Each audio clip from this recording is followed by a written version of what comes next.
Hey, welcome back to Money Vault. Tonight, we're stepping quietly into one of the most powerful stories in American financial history. A story that begins not in New York, but in the slow, sweltering heat of Alabama. Because long before Lehman Brothers became a Wall Street titan, before the skyscrapers, the railroads, and the billion-dollar deals, there were just three young Jewish immigrant brothers, Henry, Emanuel, and Mayer, standing inside a tiny fabric shop, trying to survive in a country that barely knew their names. What they built from that small wooden storefront would reshape global finance. They invented new ways of moving money, new ways of valuing risk, and new ways of building empires. At their peak, their influence rivaled the Vanderbilts, the Morgans, and even the Rockefellers. But the same brilliance that lifted them to power would one day unravel everything they created. This is the rise and the catastrophic fall of Lehman Brothers. A story of ambition, leverage, quiet genius, and that dangerous moment when confidence turns into catastrophe. Before we begin, comment and tell me, where are you listening from tonight? And if you enjoy calm, cinematic documentaries like this, subscribe to Money Vault so you never miss a new story. Now let's begin. Chapter 1. Origins in a New World. When Henry, Emanuel, and Mayer Lehman stepped off the ship in New York Harbor in the 1840s, there was nothing about them that suggested the future architects of American finance. They were young Jewish immigrants from Bavaria, quiet sons of a cattle trader, carrying only a few bags, a few dollars, and the kind of stubborn hope that belonged to people who had learned to survive by staying invisible. New York was crowded, cold, and loud, nothing like the quiet farmland they had left behind. But the brothers had not crossed an ocean to blend in. They had come looking for a beginning. Even if it meant starting farther down than most, their journey would take them to a place no one expected, the deep American South. A world of heat, cotton, plantations, riverboats, and a rising industry that would soon become the backbone of the entire American economy. They settled in Montgomery, Alabama, a town that at the time was little more than a crossroads for farmers and traders. The brothers opened a small dry goods shop, H. Lehman, carved into a wooden sign, selling fabric, tools, and household items to anyone who walked in. It was humble, unremarkable, but it turned out to be the perfect doorway into something much larger, because every day, farmers came into their store with the same problem. They had cotton, but not cash. Harvest season hadn't arrived yet. Buyers were far away. Banks were scarce. Credit was unreliable. And the Lehman Brothers, who had spent their childhood watching merchants and livestock traders negotiate debt, understood something that others did not. Cotton wasn't just a crop. It was a currency, a future, a promise waiting to be shaped into something bigger. So the brothers began accepting cotton as payment. At first just a few sacks, then more, until their small shop turned into a kind of unofficial exchange. Farmers brought cotton. The brothers weighed it, stored it, traded it. They learned the rhythms of the harvest, the mood of the markets, the behavior of weather and soil. And slowly, quietly, almost without noticing, they transitioned from merchants into bankers, into intermediaries between the raw muscle of the South and the rising industrial hunger of the North. They were still young men, wearing worn shirts and speaking English with heavy German accents. But in their minds, a blueprint was forming, one that no one else around them could see. The brothers began extending credit to farmers. They began financing shipments. They built relationships with riverboat captains, brokers, warehouse owners, and other merchants who understood the value of moving cotton before it became cash. The Lehman shop became a center of trust. People came not just to buy cloth, but to arrange deals, to secure loans, to gamble on the future. And in this quiet transformation, the foundation of Lehman Brothers was laid, not in a skyscraper, but in a small wooden room smelling of dust, fabric, and cotton bales. But the true turning point came when railroads began carving their way across America. Steel rails connected towns that had once taken days to reach. Factories in the North demanded more cotton, more quickly, more reliably. Markets were expanding. Capital was flowing. And for men who understood the movement of goods, money, and risk, the opportunities were limitless. The brothers realized something profound. The future of America would not be built on land or crops, but on finance, on the ability to move capital faster than physical goods. on credit, investment, and the shaping of industries long before they were profitable. And so they made a decision that would change their lives, and eventually, the world. They left the South and moved to New York City, establishing their presence at 119 Liberty Street, right in the heart of what would someday be called Wall Street. The Lehman name shifted from a cotton exchange to an investment house. They began working with other Jewish immigrant families, the Goldman Sachs, the Kuhns, the Loebs, forming alliances that would become the backbone of American finance. But even then, success was not guaranteed. They were newcomers in a city filled with powerful banking dynasties and old families who distrusted outsiders. They had no political connections, no inherited wealth, no established reputation. What they had was understanding, an instinct for markets, a talent for spotting industries before they transformed the world. They financed railroads when others hesitated. They supported young industrial companies long before they became giants. They learned how to turn risk into opportunity and opportunity into influence. And slowly, their firm, Lehman Brothers, grew into one of the most respected investment banks in America. Yet beneath their rise, a quiet truth lingered. Their empire was built on a fragile idea: confidence, trust, the belief that tomorrow would look like today. And in the financial world, nothing is more dangerous than forgetting how quickly confidence can break. The seeds of their future downfall were already there, even as their empire was just beginning to shine. When Henry Lehman died in 1855, the world barely noticed. His name had not yet become synonymous with American finance, with Wall Street, or with the power his descendants would one day command. At that moment, he was simply one immigrant among many, a man who arrived with a handful of German words, a rented room, and a modest store that sold fabric to plantation owners. But in the quiet rooms above that shop, his brothers Emanuel and Mayer were already beginning to reshape everything Henry had started. And though the store still smelled of cotton, dust, and summer heat, its future was slowly drifting towards something far more abstract, something invisible, yet infinitely more valuable: credit, trust, risk, ideas that could not be touched or held, yet would one day build fortunes larger than the cotton fields stretching across Alabama. After Henry's death, Emanuel stepped into the role of strategist. Though younger, he carried a mind sharpened by negotiation and intuition, a rare sense for when to wait and when to move. Mayer, the youngest, was the stabilizing force, quieter and more observant, grounding the brothers in patience at a time when America was accelerating toward upheaval. The cotton economy was changing. Railroads were stretching across the South. New markets were forming in the North. And the Lehmans began to notice something others ignored. Cotton was no longer just a crop. It was becoming a commodity, a global instrument, a form of power. But farmers struggled with the same problem year after year. They needed cash before the harvest arrived. That need created a vacuum, a gap that sharp minds could fill. And so the Lehman Brothers did something simple, yet revolutionary. Instead of merely buying cotton, they began offering credit to the farmers who grew it. The Lehmans would advance goods or cash, and in return, farmers promised a portion of their harvest. It was a quiet transformation. Subtle, almost invisible at first glance. But it changed everything. For the first time, the Lehmans were not merely merchants. They were financiers.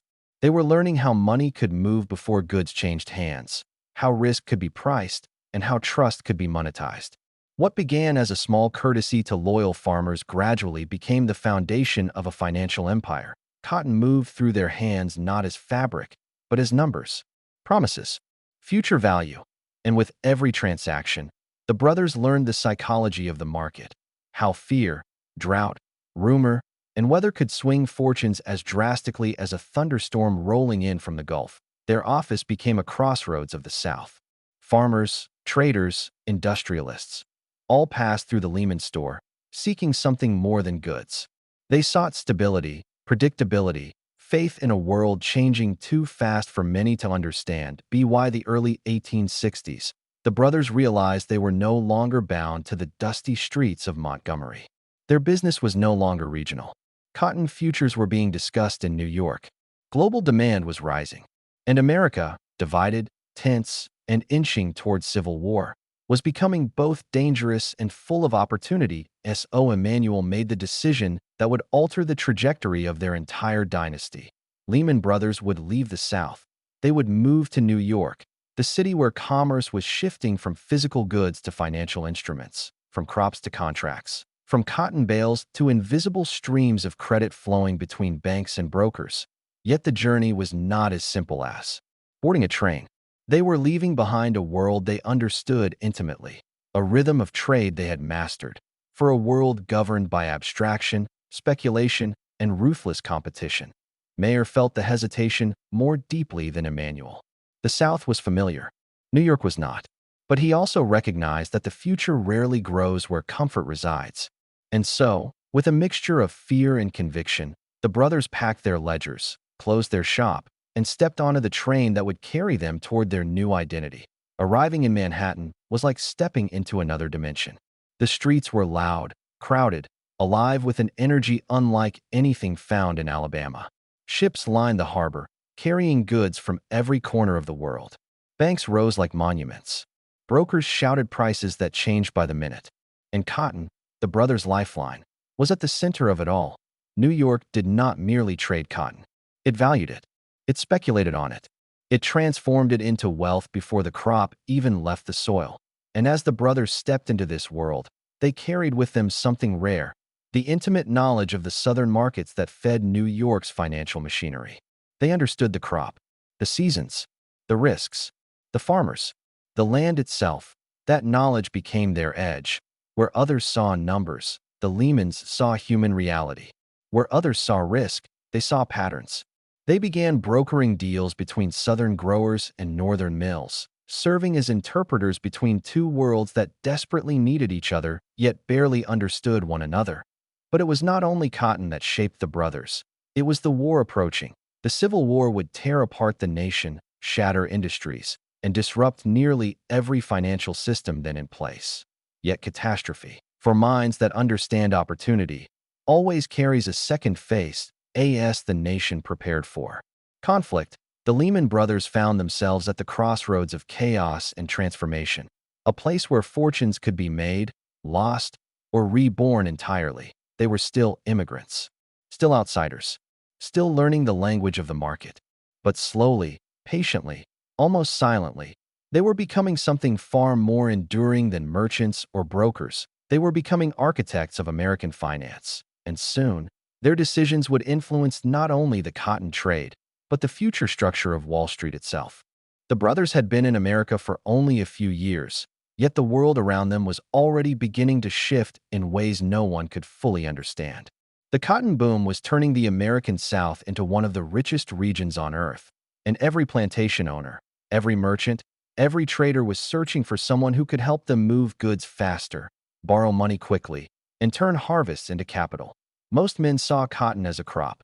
The Lehman Brothers began to see it as a currency, a form of wealth that could be measured, exchanged, transported, and, if handled correctly, leveraged. Their tiny shop in Montgomery was still humble. A single room lit by oil lamps. Wooden counters worn down by customers who came in to buy fabric or tools. But behind that simple facade, the brothers were quietly studying something far more complex than clothing. They were studying behavior.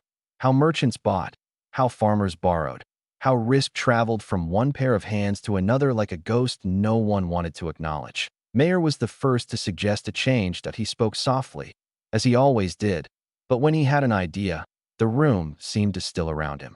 He noticed that many farmers came into the shop without cash, yet with plenty of cotton stored in their barns. Cotton that had value, just not in liquid form. Mayer proposed something unusual. Instead of turning them away, he said, let us accept cotton as payment. Let us become the ones who turn what they have into what they need.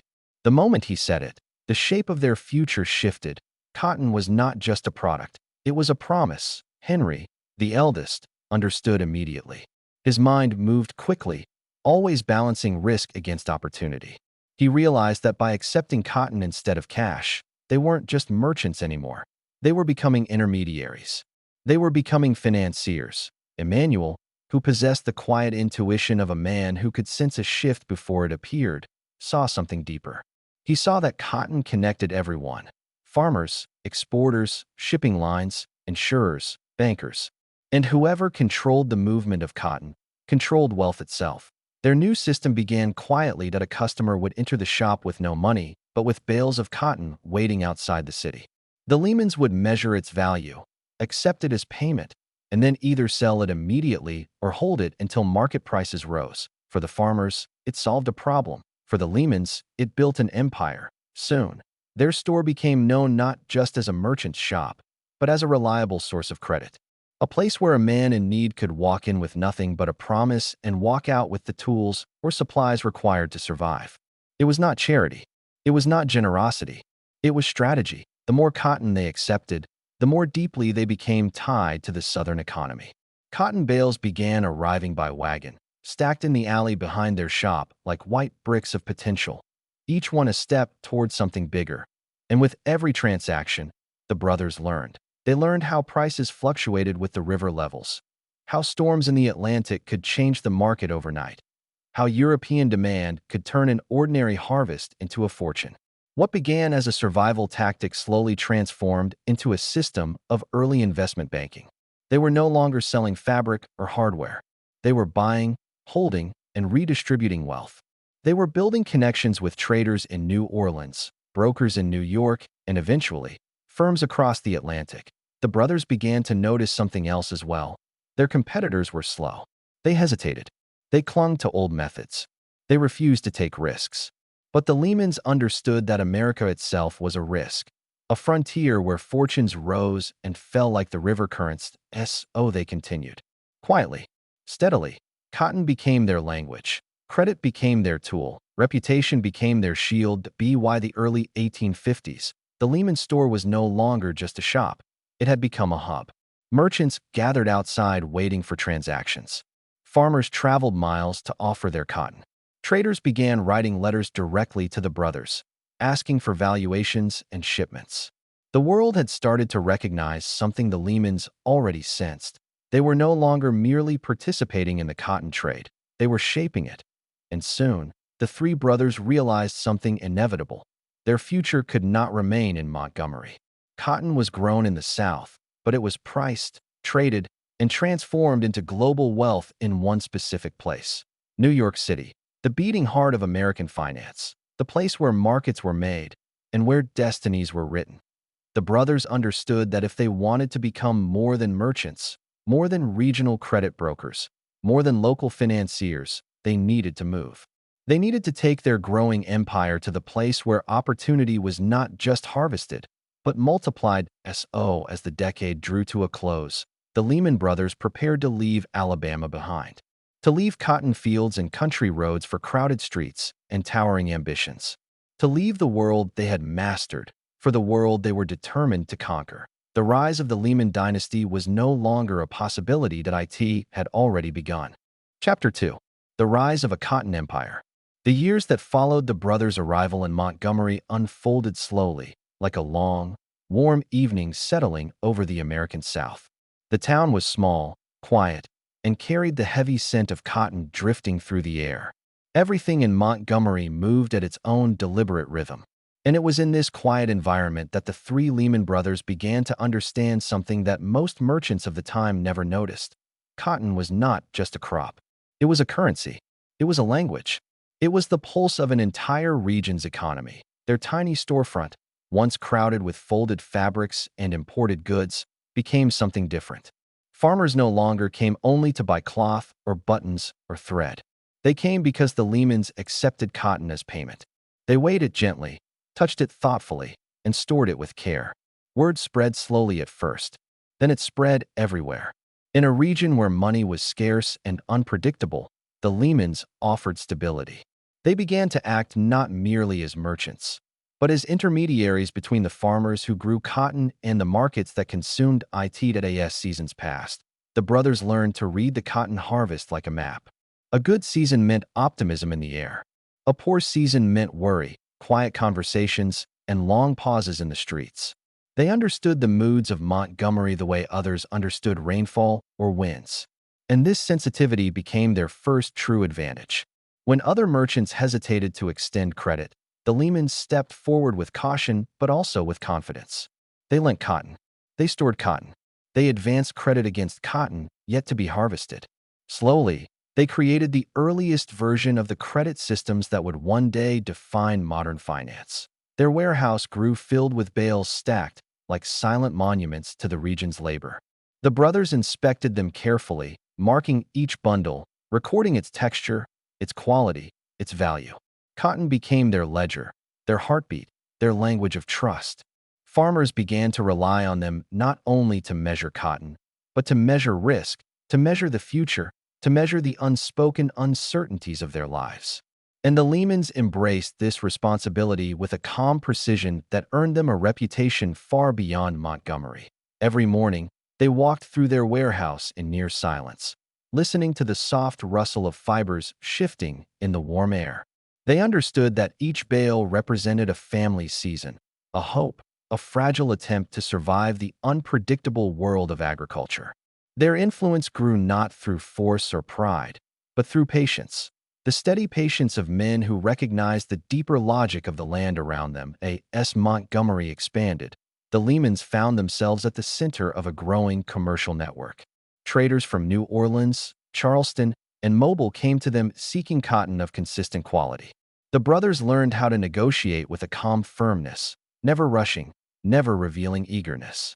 Their quiet nature became a kind of shield, a strength that allowed them to shape deals without raising their voices. Soon the brothers were not simply storing cotton.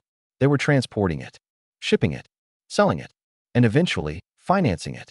Their operations reached beyond the warm edges of Alabama and into the colder, sharper financial markets of New York.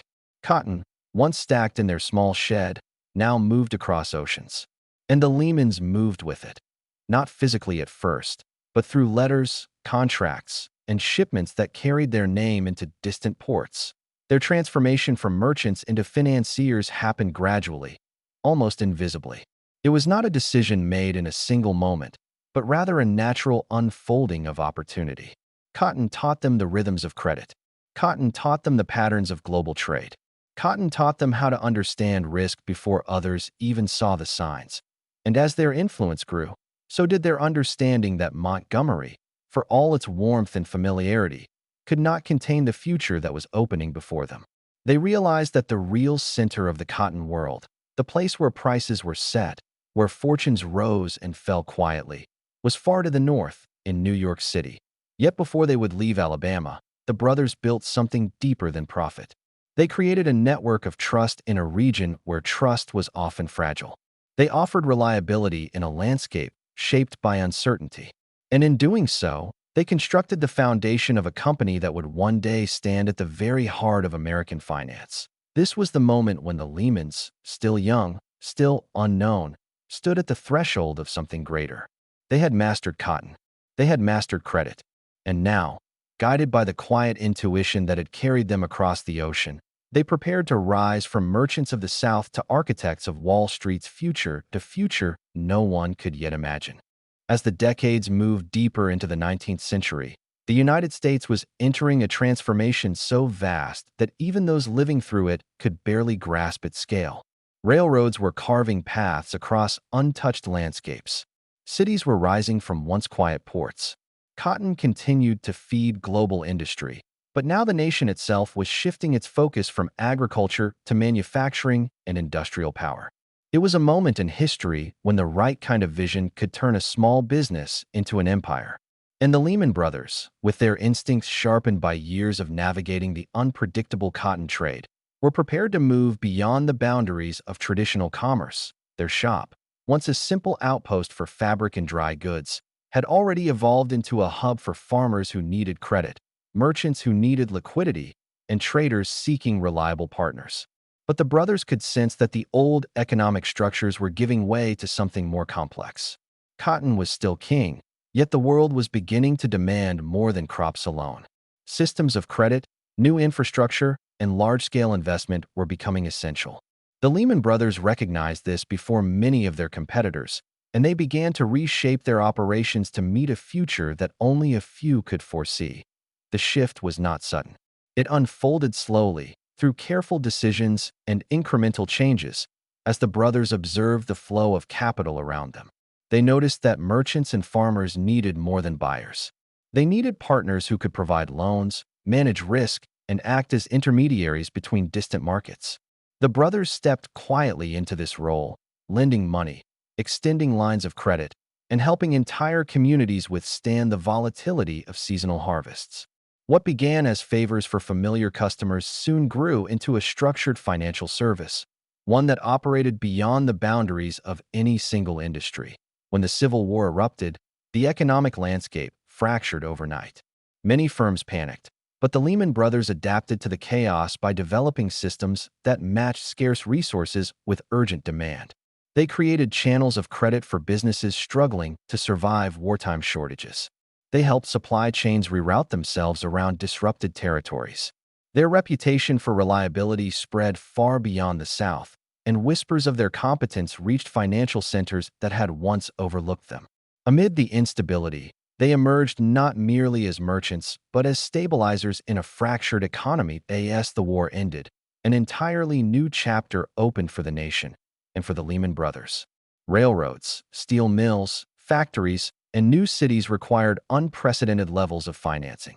Investors in Europe were eager to fund the vast expansion of America, but they needed trusted American partners to evaluate risks, manage deals, and ensure returns. The Lehman Brothers began bridging this gap, positioning themselves as intermediaries between global capital and American industry. This subtle shift marked the beginning of their ascent into investment banking. Even if the term itself had not yet entered common use, their move to New York became inevitable. Montgomery had served as the crucible in which their instincts were formed, but the future of American finance was unfolding in Manhattan. By relocating, the brothers placed themselves at the center of the nation's flow of capital. They joined the New York Cotton Exchange, gaining access to larger networks, broader markets, and a vantage point that allowed them to see emerging industries before they took shape. From their modest southern beginnings, they now stood at the edge of a financial world that was rapidly gaining speed. In New York, the brothers observed that the economy was no longer guided solely by the movement of physical goods. The true power lay in managing information, predicting shifts, allocating capital, and orchestrating connections between industries. They instinctively adapted to this new paradigm. They financed textile mills, supported manufacturing ventures, and contributed to the growth of industries that would define America's future. Step by step, they evolved from merchants into financiers, quietly, deliberately, and without abandoning the patient discipline that had carried them from Alabama to the heart of Wall Street. Yet, even as they expanded, the brothers remained anchored by the values that had shaped their earliest years: caution, measured risk, and the belief that long-term relationships mattered more than short-term gains. Their strategy was never rooted in spectacle or aggressive expansion. Instead, it relied on understanding human behavior, identifying patterns, and acting when others hesitated. Through every shift in the market, they remained steady, becoming known for their reliability at a time when the financial world was becoming increasingly unpredictable. This era marked a turning point. Their work began influencing not only their clients, but the economic structure of entire regions. Cities grew because the Lehman Brothers financed the industries within them. Businesses survived downturns because the brothers extended credit when others withdrew. Investors prospered because the brothers understood the subtleties of risk and return. Without calling attention to themselves, they had become architects of America's industrial rise. But with growth came fragility. The more interconnected their operations became, the more dependent they were on the stability of markets they could not fully control. The foundation they were building was powerful, but it was also increasingly complex, an intricate network of obligations, investments, and expectations. The seeds of future vulnerability were quietly planted in the very system that was elevating them to prominence. For now, however, the momentum was undeniable. The Lehman Brothers had transformed from Southern merchants into influential figures shaping the expanding American economy. Their rise was no longer a matter of local reputation, but a story woven into the national fabric. And as they stepped deeper into the world of high finance, they were beginning to construct an empire that would one day touch every corner of the global financial system. The transformation was only beginning. The next phase would test not only their financial instincts but the stability of the world they were helping to build. As the 19th century moved quietly into its final decades, the Lehman Brothers found themselves standing at the edge of a changing world. Cotton, once the unquestioned king of the American South, was losing its certainty. Prices moved unpredictably, harvests fluctuated, and every year, the brothers saw more risk hiding beneath the surface of a business that had once felt simple, but they also sensed something else. A new kind of economy was forming, one built not on land and soil, but on capital, credit, and the invisible movement of money. It was quieter than the clattering cotton gins of Montgomery, but far more powerful. It rewarded those who understood timing, trust, and the psychology of risk. And slowly, almost naturally, the Lehman Brothers drifted toward it. Their shop evolved again. No longer merely a place where cotton was weighed, traded, and shipped, it became a meeting point for buyers, sellers, and investors who needed something more abstract: guidance. They came for advice on price fluctuations, for help financing large shipments, for insight into which markets were rising and which were beginning to fail. The brothers listened, observed, and learned. Their true business was no longer fabric or cotton. It was information. By the late 1860s, the center of gravity in American commerce was shifting north toward the factories and railroads that were reshaping the country. And at the heart of it all was New York, loud, chaotic, filled with ambition and opportunity. For a family that had already reinvented itself once, the path forward was becoming clear. The future of finance was not in Alabama. It was in Manhattan. The brothers made a decision that would define the next century of American economic life. Mayer, the eldest, would remain in the South to oversee the remnants of their original business. But Henry and Emanuel would travel north to establish a permanent foothold in the city where America's financial future was being written. What began as a single office on Cedar Street would grow into the foundation of a banking empire. New York changed them. For the first time, they were surrounded by institutions that spoke the same new language they had been slowly learning: discount rates, credit lines, commercial paper, forward contracts. They watched powerful firms negotiate deals that moved millions of dollars with nothing more than signatures and confidence. And they understood that if they wanted to survive in this new world, they needed to master not just trade, but trust. Lehman Brothers became known for something rare in the young financial markets: reliability. They honored every debt. They kept detailed records. They offered credit even to clients considered too risky by others, but only after studying their behavior, their habits, their history. Their decisions were deliberate, calm, and quietly strategic. And slowly, their network of connections grew. Merchants, railroad companies, factories, international traders. As the American economy industrialized, so did they. Cotton remained part of their identity, but only as a single thread in a much larger fabric. They financed shipments of grain and iron. They invested in early rail lines stretching across distant states. They joined syndicates that raised capital for companies most Americans had never heard of, companies that would eventually become the backbone of American industry. Yet despite their expanding influence, the Lehman Brothers retained a modest, almost understated presence. They did not build grand estates. They did not court publicity. Their power was quiet, expressed in handwritten ledgers and long evenings of negotiation behind closed doors. They never forgot that they had once been shopkeepers, men who weighed cotton bales by hand and judged value not by ambition, but by observation. But the world they were entering was changing faster than any generation before them. Panic and prosperity alternated like the tides. Markets boomed, then crashed. Railroads rose, then collapsed. And through it all, Lehman Brothers learned one of the most important lessons in the history of finance. Stability wasn't found in avoiding risk, but in understanding it deeply enough to survive its consequences. By the end of the century, the brothers had evolved into something few could have predicted when they first stepped onto American soil with little more than hope and determination. They had become bankers, true bankers, trusted by corporations, admired by politicians, and watched carefully by competitors. Their rise had been slow, steady, and methodical, but it was unmistakable, and though they did not yet know it, the seeds of their future triumphs and their distant downfall were already being planted in the choices they were making.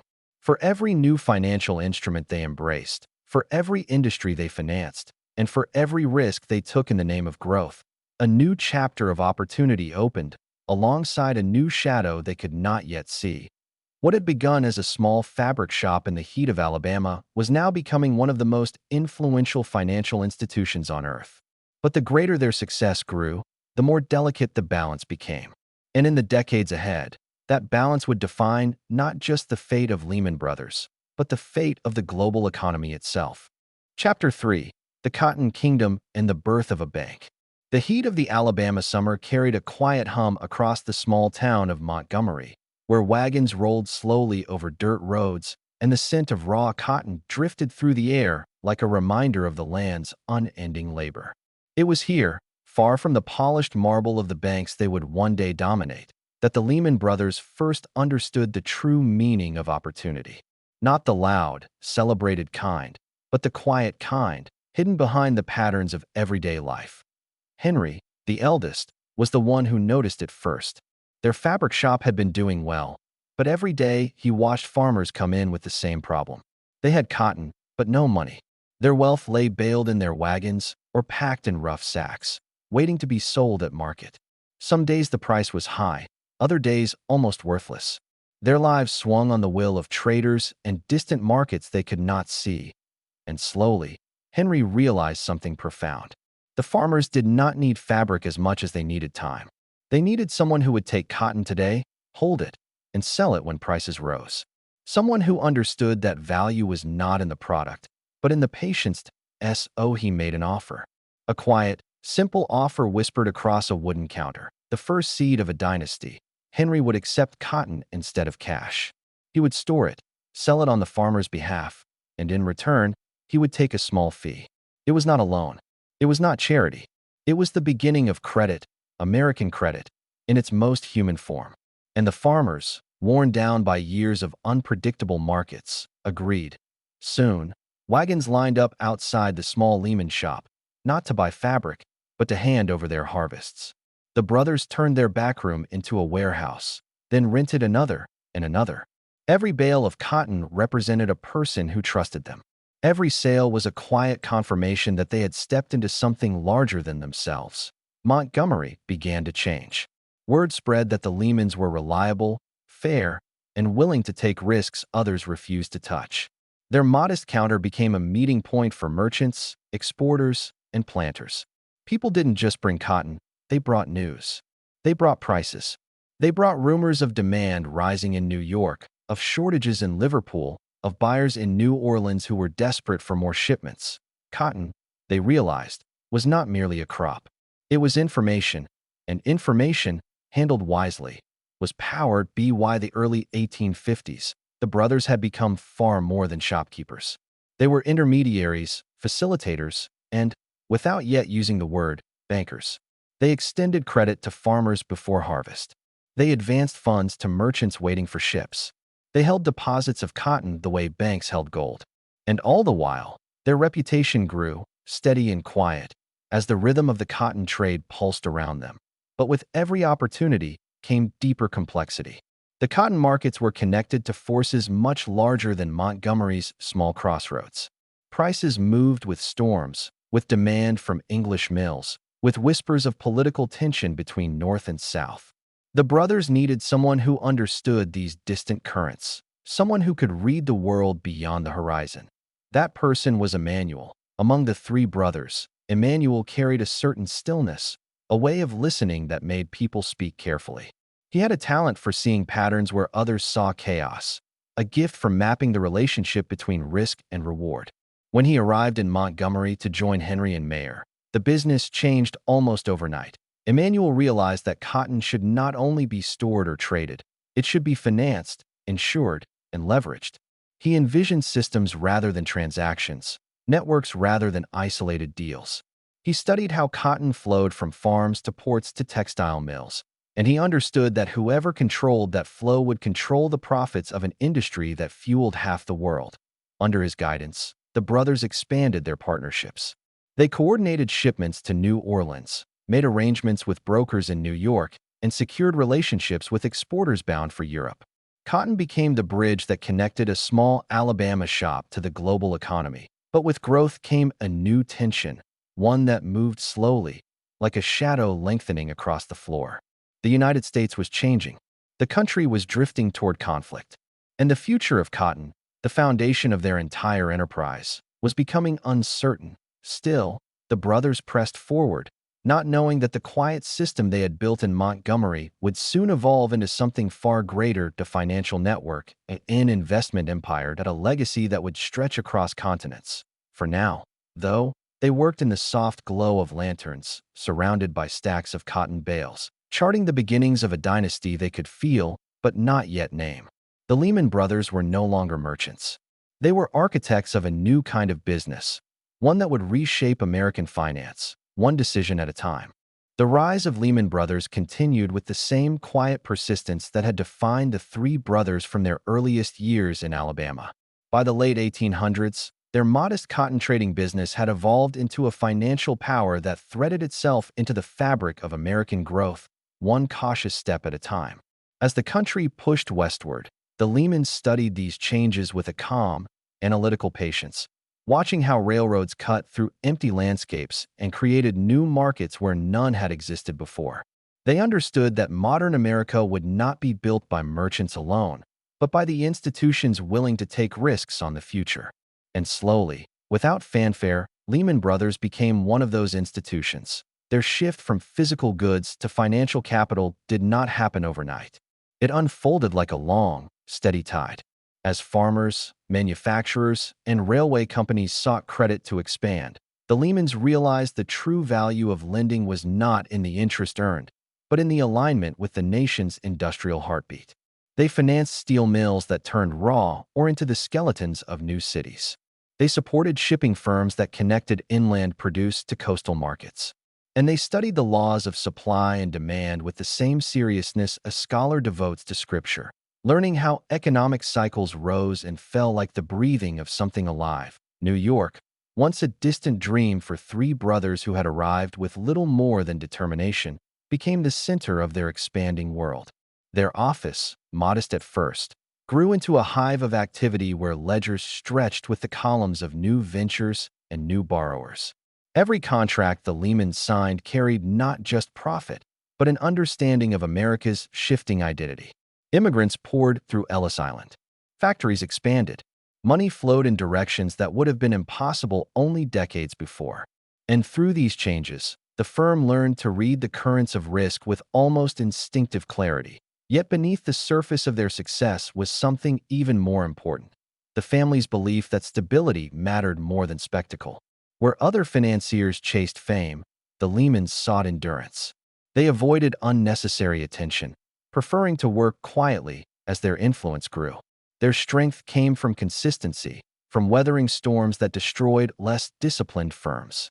The brothers had learned early that markets rewarded patience just as much as ambition, and they built their financial reputation on calm decisions, even when the world around them shifted unpredictably. As the nation approached the dawn of the 20th century, the United States was transforming into an industrial force. Railroads connected regions that had once been isolated. Factories turned raw materials into mass-produced goods at speeds previous generations could not have imagined.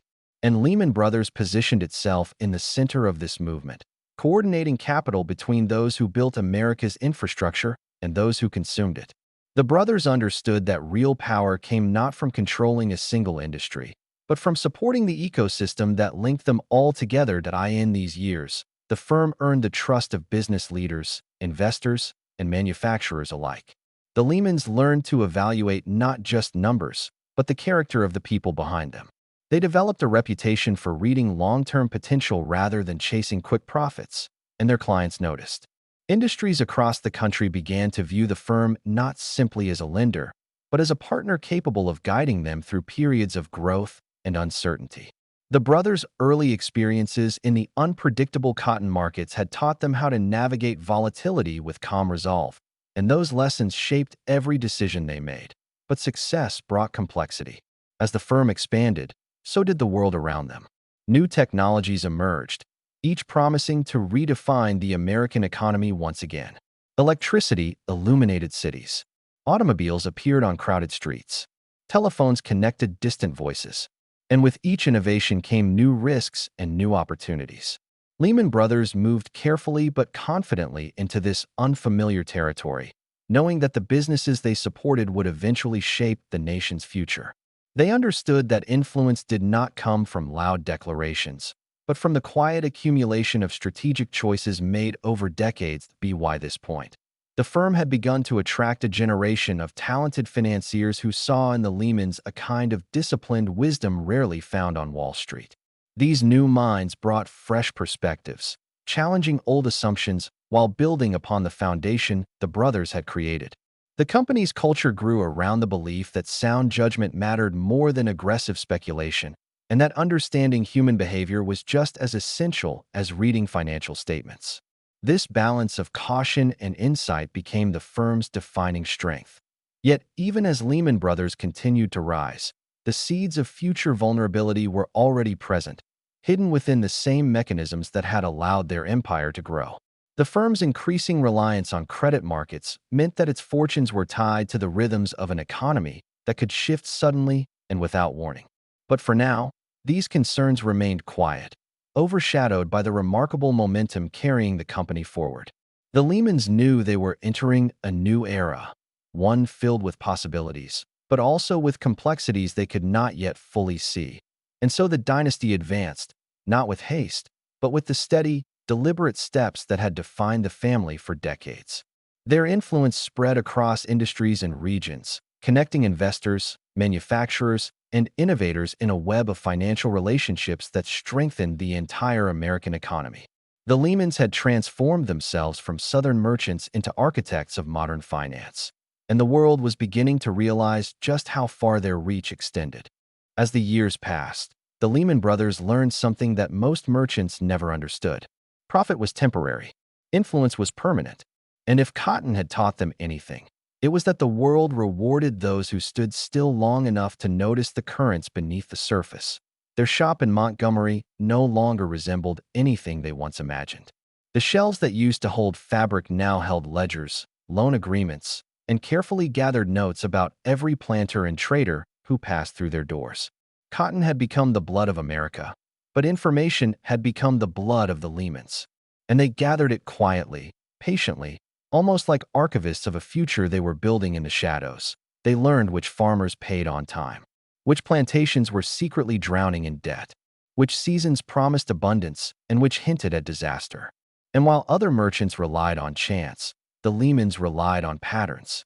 They studied the rhythm of the riverboats, the fluctuations of weather, and the fragile psychology of a nation that depended on cotton more than anyone dared admit. It was here, in the slow heartbeat of the South, that they began to understand risk not as danger, but as a language. Mayer, the youngest, became the observer. He listened more than he spoke. His calm presence made planters confess their anxieties without realizing they were revealing leverage. Emanuel, the strategist, translated every conversation into opportunity.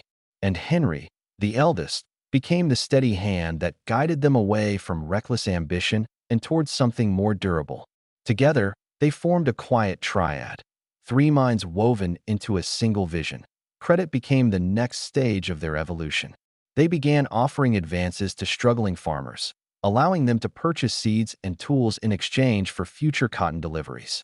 It was a simple idea, but simple ideas can reshape nations when executed with precision. The Lehmans were no longer merchants buying cotton. They were financiers controlling its flow. And with every loan, every advance, every subtle extension of trust, they tightened their influence across Alabama. But credit carried shadows. A bad harvest could wipe out entire communities. A sudden price drop in New York could ignite panic across the South. The brothers walked a narrow path between opportunity and collapse. Yet what distinguished them was their patience. They never expanded faster than they could observe, never committed more than they could recover. They understood that power was not in the deal itself, but in the ability to endure what followed. And endurance soon led them to a realization that would define their future. Cotton was no longer just a Southern commodity. It was becoming a global currency. Mills in England and factories in the North were hungry for it. Railroads were racing to connect fields to ports. and banks in New York were beginning to notice that whoever controlled credit in the South could influence the entire American economy. The brothers felt the pull. New York was the future. Montgomery was the past that had served its purpose. If they stayed, they would remain merchants with influence. If they left, they could become architects of the nation's financial system. But leaving meant risk. It meant abandoning familiarity, relationships, and the quiet rhythms that had nurtured their rise. It meant stepping into a world dominated by established banking families who would not welcome outsiders. Yet the Lehmans were not afraid. They had crossed an ocean. They had survived exile. They had built something from nothing in a land that did not speak their language. And so, in the late 1850s, the brothers made a decision that would change American finance forever. They prepared to leave Alabama, not as shopkeepers, but as financiers ready to enter the beating heart of global trade. Their move was not loud, nor celebrated, nor even widely noticed. But history would look back and recognize it as the moment the Lehman dynasty began its transformation from merchants of cotton to architects of capitalism. As their final days in Montgomery approached, they walked through their shop one last time. The worn wooden counter, the quiet dust suspended in the afternoon light, the ledgers filled with the handwriting of three brothers who had carved a future from uncertainty. They closed the door gently, without ceremony, and stepped into a world that had no idea how deeply they would reshape it. For the first time, the brothers were not following opportunity. They were creating it. And New York, unpredictable, restless, electric, was waiting for them. Chapter 4. The House of Lehman Ascends. The 20th century arrived quietly for the Lehman Brothers' descendants, but its shadows stretched far across the Atlantic and deep into the structure of American finance. The firm no longer resembled the small cotton brokerage that Henry, Emanuel, and Mayer had built with their hands and their instinct. It had become something larger, something abstract, a web of credit, influence, and reputation woven through every corridor of American industry.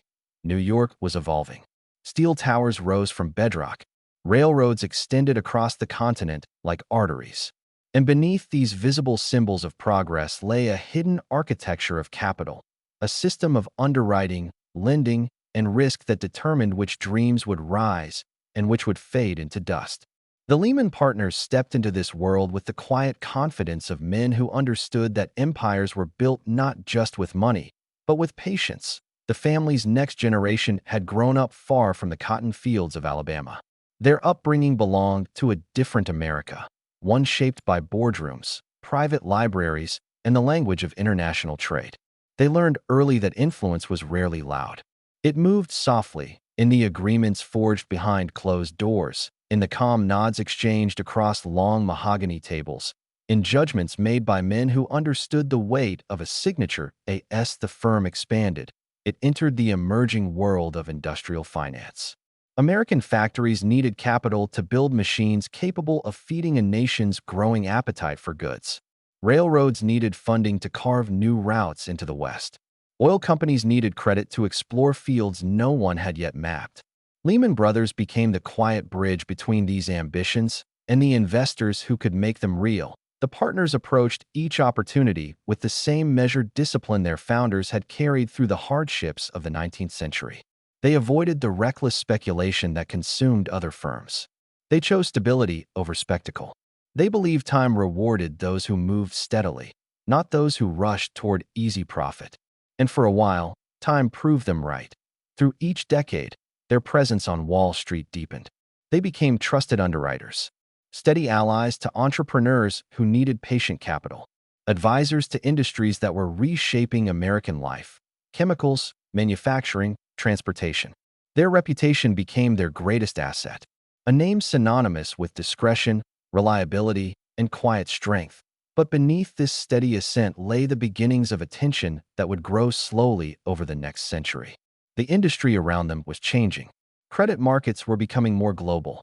Financial products were becoming more complex. And a new generation of bankers was arriving with strategies built not on patience, but on leverage. The Lehman partners recognized these shifts. They could feel the tremors beneath the surface. Yet they continued believing that careful judgment would carry them through every storm, just as it had carried the original brothers through war, Reconstruction, and the uncertainties of a young nation. For now, at the dawn of the 20th century, the dynasty stood firm, its foundation steady, its reputation polished. The house that three immigrant brothers had built from nothing was becoming a central pillar of American finance. And there was no sign, not yet, of the cracks that would one day bring everything down. But the world was changing, and the firm would soon face challenges far more subtle and far more dangerous than anything its founders had known. Henry Lehman had once said that a banker's greatest asset wasn't capital, it was caution. But by the early 1900s, caution was becoming a luxury the growing empire no longer believed it needed. Inside their offices on Nassau Street, the Lehmans watched America transform faster than any generation before them. Railroads were tightening the country together. Steel was pouring out of factories in rivers of molten light. Oil wells were rising from dusty fields like monuments to a new religion. Everything was expanding, and the brothers had positioned themselves at the center of that expansion. Yet with each new industry, each new opportunity, something subtle began to shift inside the firm. The early humility of three immigrant brothers, who once counted every coin in a fabric shop, began to fade beneath the weight of a financial empire that felt unstoppable. Their clients now included industrial titans, railroad kings, and manufacturing dynasties. Their deals shaped trade routes, cities, and entire regions of the country. When a company wanted to grow, they called Lehman. When a company wanted to survive, they called Lehman. And somewhere in that rising influence, a belief quietly took root that they could not fall. Generations had changed since Henry, Emanuel, and Mayer first stood behind a wooden counter in Alabama. Their descendants now walked the marble floors of New York offices, surrounded by oil portraits, polished brass, and the soft hum of a bank becoming an institution. The younger partners spoke the language of opportunity with a confidence the founders never had. Leverage, syndication, underwriting, consolidation. These were words that described something the founders never believed in: risk wrapped in certainty. The economy offered little resistance. America was roaring. Cities swelled. Factories multiplied. And finance, true, modern finance, was beginning to take shape in the hands of bankers who understood that money itself could be a product, not just a tool. Lehman Brothers understood this better than almost anyone. But growth has a way of softening the instincts that protect a dynasty. Success creates rhythm, and rhythm creates blindness. The more the firm expanded, the more interconnected it became with banks, railways, insurance companies, and trading houses. This network was a source of power, but also a quiet vulnerability. If one industry trembled, others followed. And in a world built on credit, confidence could collapse long before capital ever did. Still, the partners pressed forward. They financed new railroads. They structured deals for steel companies. They invested in oil fields that flickered with promise under desert heat. Every venture seemed to work. Every risk seemed justified. Every decision seemed touched by the same fate that once guided three brothers through the cotton fields of the American South. But history has a gentle way of warning those who rise too quickly. Small tremors began to appear in the markets. Nothing dramatic, nothing alarming. Just brief hesitations, the kind that pass unnoticed when optimism runs high. The Lehmans saw the tremors too, but like the rest of Wall Street, they mistook them for noise rather than signal. Because when an empire grows steadily for decades, even the careful begin to believe that momentum is the same thing as immortality. What the firm could not see, or perhaps refused to see, was that the financial world they had helped build was becoming too complex for anyone to truly control. The rails of industry, the flow of capital, the pulse of credit. All of it was becoming tightly woven, delicate, and dangerously dependent on trust.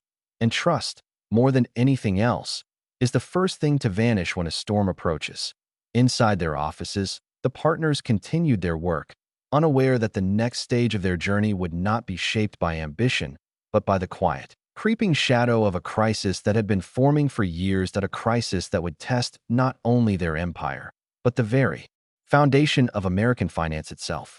The Lehman Brothers had built their empire one careful decision at a time, guided by the slow and steady wisdom of merchants who knew that fortunes rose only when trust rose with them. But as the 20th century unfolded, the world around them began to change faster than any merchant doctrine could keep pace with.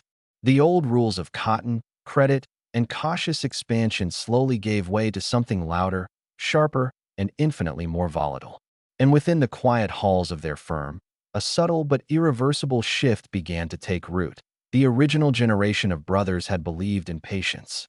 They traveled long roads, inspected cotton bales by hand, and accepted that profit took time. Their successors, raised in a New York that pulsed with ambition, carried a different instinct. They wanted the firm not only to endure but to thrive in an age defined by speed. Railroads had once been the frontier. Now, industry itself was changing so quickly that the bank had to decide whether to adapt or risk falling behind. The early 20th century brought new opportunities. Steel plants, automobile factories, and sprawling energy companies were rising across America. Each one needed capital. Each one needed financial engineering. And each one needed a partner willing to take the kind of risks the old merchant model had been built to avoid. Lehman Brothers stepped quietly into this world, not with reckless confidence, but with a careful curiosity. They financed new companies, nurtured young industries, and watched as their influence grew beyond anything the brothers themselves could have imagined. But with every new partnership came a new kind of complexity. Industrial clients did not behave like cotton farmers or railroad operators. They expanded aggressively, borrowed heavily, and negotiated with a force that often bordered on intimidation. To keep up, Lehman Brothers expanded their services, hiring analysts, traders, and dealmakers who understood the shifting tides of modern finance. Slowly, the firm evolved from a family storehouse of trust into a sophisticated institution with hundreds of moving parts, each one capable of steering the firm toward extraordinary success or unanticipated danger. Inside the firm, the atmosphere changed as well. The quiet conversations that once shaped decisions gave way to bustling rooms filled with frantic calculations and urgent forecasts. Younger partners pushed for innovation. Older partners urged caution. And beneath the surface, the unspoken question lingered. How far could the firm grow before it became vulnerable to the very forces it sought to master? As decades passed, American business became more interconnected than ever. Markets no longer moved slowly. Industries rose and fell overnight. New technologies transformed the way clients borrowed, invested, and expanded. And with each transformation, Lehman Brothers found itself adapting once more, caught in a delicate dance between stability and ambition. The firm financed movie studios, packaged corporate debt, and helped guide the rise of entire consumer industries. Their name appeared quietly behind some of the century's most influential companies. Always present, rarely acknowledged, silently shaping the fabric of American commerce. But power brought new responsibilities. The partners could feel the weight of the empire they had inherited. Success demanded constant vigilance. Every deal had to be perfect. Every client relationship had to be nurtured. Every shift in the market had to be understood before competitors sensed it. And while the firm continued to grow, the sense of familial unity that once defined it began to fade. The company no longer felt like a lineage. It felt like an institution, one too large to be guided by instinct alone. This was the period when the firm faced its first real tests of modernity. Economic cycles grew harsher. Sudden recessions exposed weaknesses in industries once thought unshakable. Lehman Brothers found itself navigating storms that no merchant family had ever been trained to face. They steadied companies on the brink of collapse. They advised governments struggling to understand financial tremors.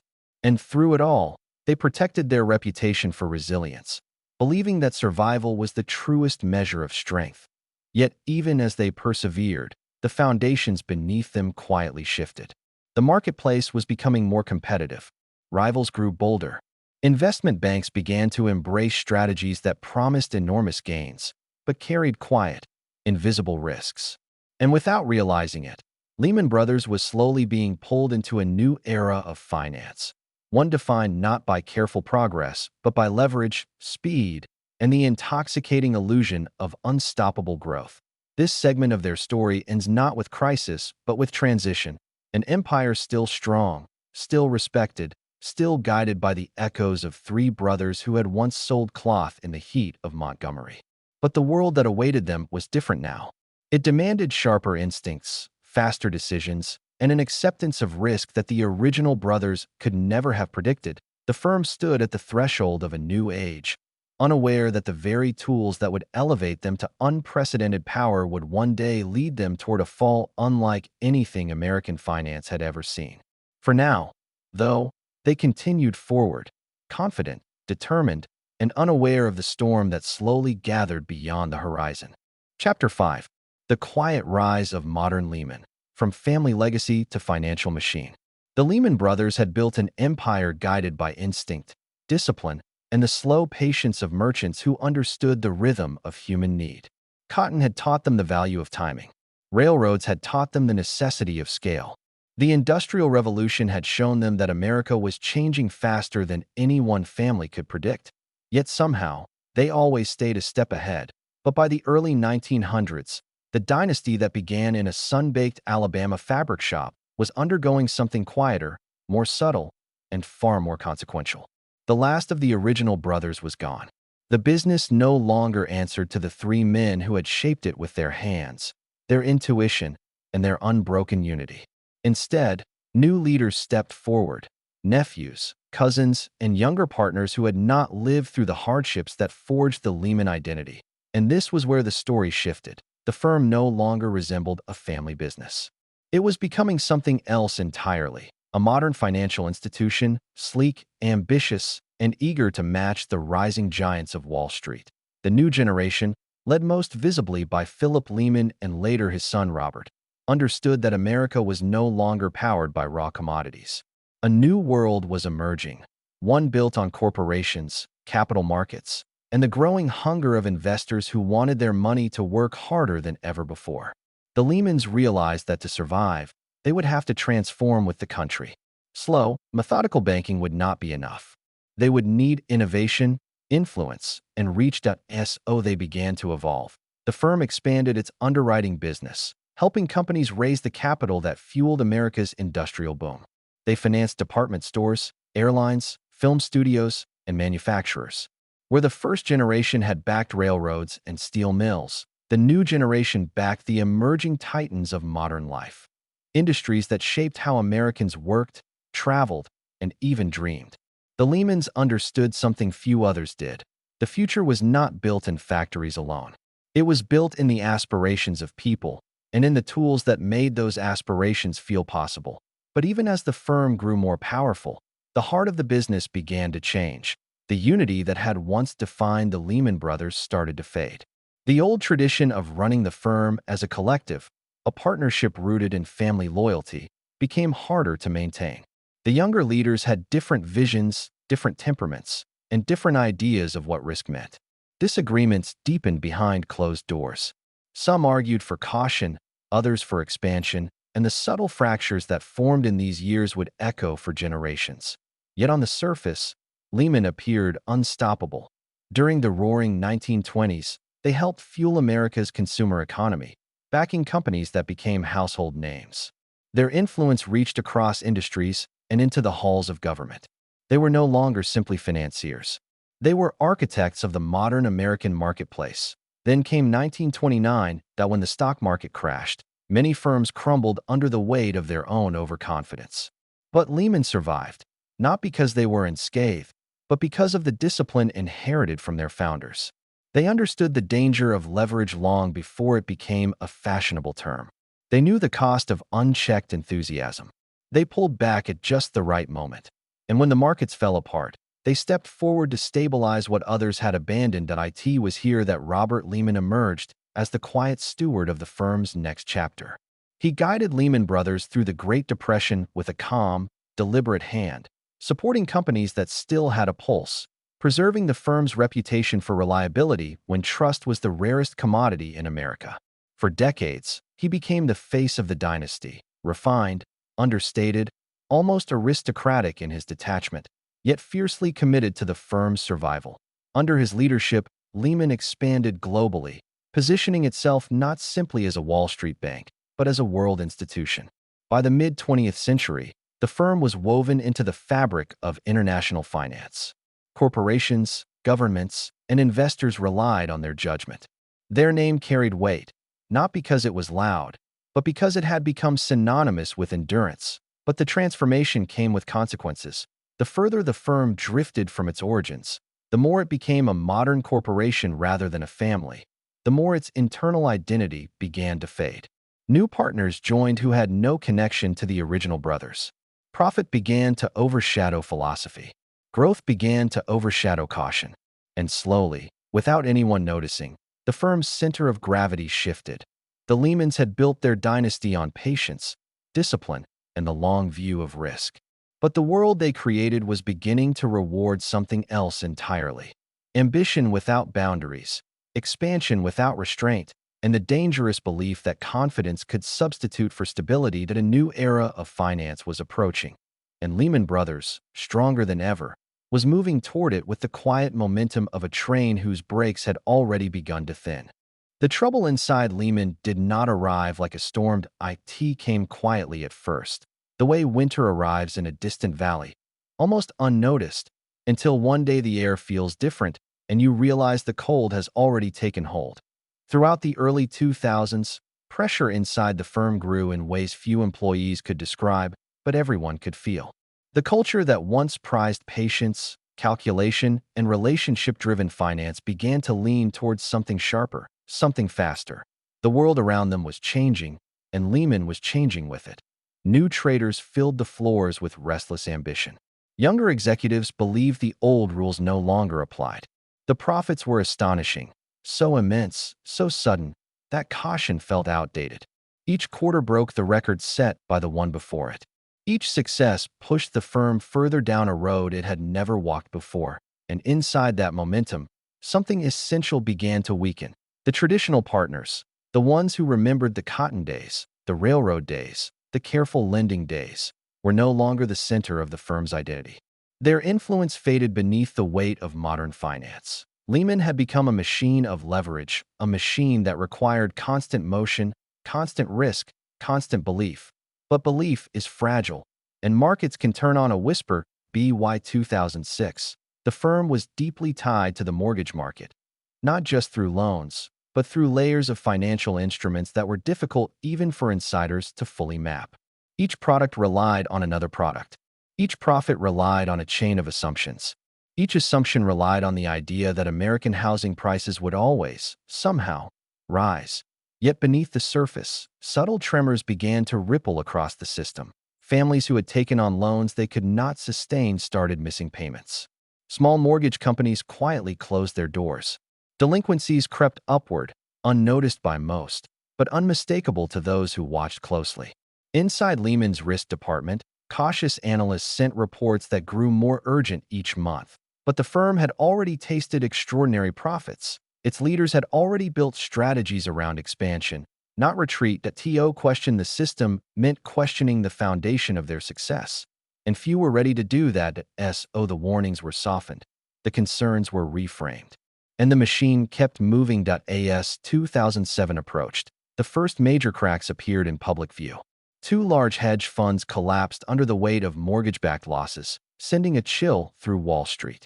Investors began asking whether the boom was as stable as everyone believed. For the first time in years, the stock prices of major banks hesitated, then dipped. Inside Lehman, executives reassured themselves that the downturn was temporary. A correction, nothing more. They had weathered volatility before. The Great Depression, world wars, recessions, oil shocks. Surely they would weather this. But history does not always repeat itself. Sometimes it simply rhymes. Softly at first, then unmistakably. As the summer months passed, the housing market slowed further. Entire neighborhoods in states like Nevada, Arizona, and Florida began to hollow out. Empty homes sat under a wide, unforgiving sun, silent symbols of a system stretched too far at Lehman's exposure. Once the source of its extraordinary profits, now became its greatest burden.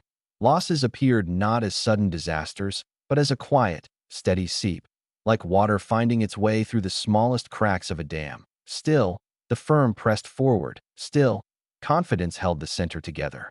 But confidence is a delicate thing. It can carry an empire for decades. It can also vanish in a single season. By late 2007, whispers spread through the financial world. Questions, rumors, doubts. Lehman Brothers had survived 164 years of crises. But the one forming now was different. IT was larger, deeper, and woven into the very structure of global finance. And somewhere inside the firm, even the optimists began to feel a quiet, undeniable truth. The unraveling had already begun. Chapter 6. The Quiet Rise of Leverage. The years that followed were a study in contrast. Lehman Brothers had grown from a merchant trading house into one of the most respected financial institutions in America. Yet inside the firm, there was a slow and subtle shift, a change that even those closest to it barely noticed at first. It moved like a shadow across the corridors, soft and silent, but unmistakable to anyone who understood the language of risk. The early foundations of the firm had been built on tangible things: cotton, credit, railroads, and the trust of merchants who knew the Lehman name. For decades, the company survived because every move was measured, every loan backed by something solid. But by the late 20th century, finance was becoming something different. It was no longer built on goods that could be touched or weighed. It was built on abstractions, derivatives, futures, complex instruments crafted from the idea of value rather than value itself. Lehman, like many on Wall Street, stepped into this new landscape with quiet fascination. The firm had always been adaptive. It shifted from cotton to railroads, then from railroads to industry, then from industry to bonds. Now, the world was offering a new frontier: leverage. Not leverage in the traditional sense, but leverage multiplied through layers of financial engineering that promised extraordinary returns, wrapped in the illusion of safety. Internally, the culture began to change. Younger analysts spoke in a language that older partners struggled to recognize. Models replaced instinct. Algorithms replaced memory. The firm was no longer built on the judgment of a merchant standing in a crowded southern market. It was driven by spreadsheets, projections, and the growing belief that risk could be quantified and therefore controlled. Many believed this shift was evolution, a natural step into the future. But others, quietly and privately, wondered if something essential had been lost. The original strength of the Lehman Brothers had been their ability to understand people: farmers, traders, railroad owners, factory builders. They read human behavior with precision. But this new world was not built on people. It was built on systems, and systems, unlike people, could fail without warning. As the firm expanded deeper into leverage-driven products, its culture rewarded speed. It rewarded creativity. It rewarded growth at a pace the founders could never have imagined. Each success fueled the next, convincing executives that they had mastered a form of financial gravity that others had not yet learned to see. But leverage is a silent partner. It grows quietly, invisibly, beneath the surface. It builds pressure with every new loan, every new instrument, every assumption that past performance guarantees future stability. And while the numbers looked strong and the profits looked impressive, the firm was drifting further from the principles that had once kept it steady. Still, no one inside Lehman felt the tremor beneath them. Not yet. The markets were calm. Investors were confident. Wall Street was entering what many believed was a new golden age of limitless potential. In this calm, the seeds of collapse were already planted. But to those inside the firm, it felt like triumph, the reward for generations of ambition. Only later would they understand that the danger had not arrived suddenly, that IT had been building quietly, patiently, for years, and by the time they finally recognized it, the weight of that hidden leverage would be impossible to escape. The collapse of Lehman Brothers was not a single moment. IT was a slow unraveling, a quiet decay that began long before the world noticed anything was wrong.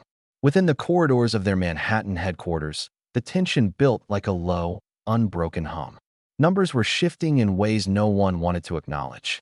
Entire markets were beginning to buckle under the weight of their own ambition. And yet, even as the foundations loosened, the exterior remained polished, confident, and unmistakably calm. Behind closed doors, the leadership clung to the belief that the storm would pass, as it always had. They had survived world wars, recessions, crashes, and crises for more than a century. To them, volatility was not a threat. It was the environment they had mastered. But something about this crisis was different. It was deeper, more systemic, more quietly corrosive than anything they had encountered before. Mortgage-backed securities had become the lifeblood of the bank, pumping billions through its balance sheets. For years, They had appeared safe, profitable, and endlessly scalable. But beneath them lay millions of fragile loans. Loans built on lives stretched thin, incomes exaggerated, and promises written in the haze of economic optimism.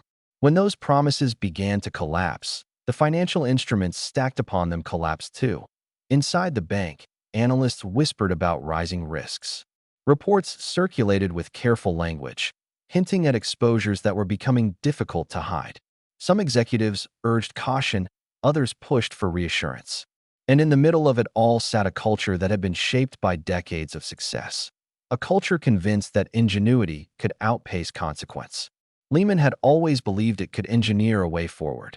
Even now, as the numbers turned against them, that belief held firm that in boardrooms lit by the pale glow of projection screens, scenarios were drafted and redrafted.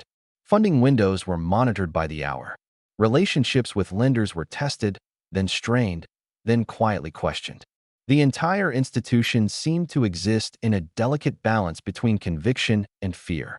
Each day brought a new uncertainty, a new calculation, a new reminder that the situation was slipping beyond their control. The outside world saw confidence. The inside world saw fractures.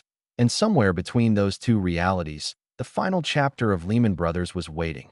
Markets began reacting with a nervous pulse.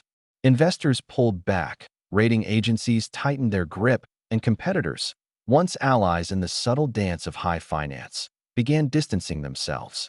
In the world of banking, perception is survival. The moment doubt surfaces, stability erodes.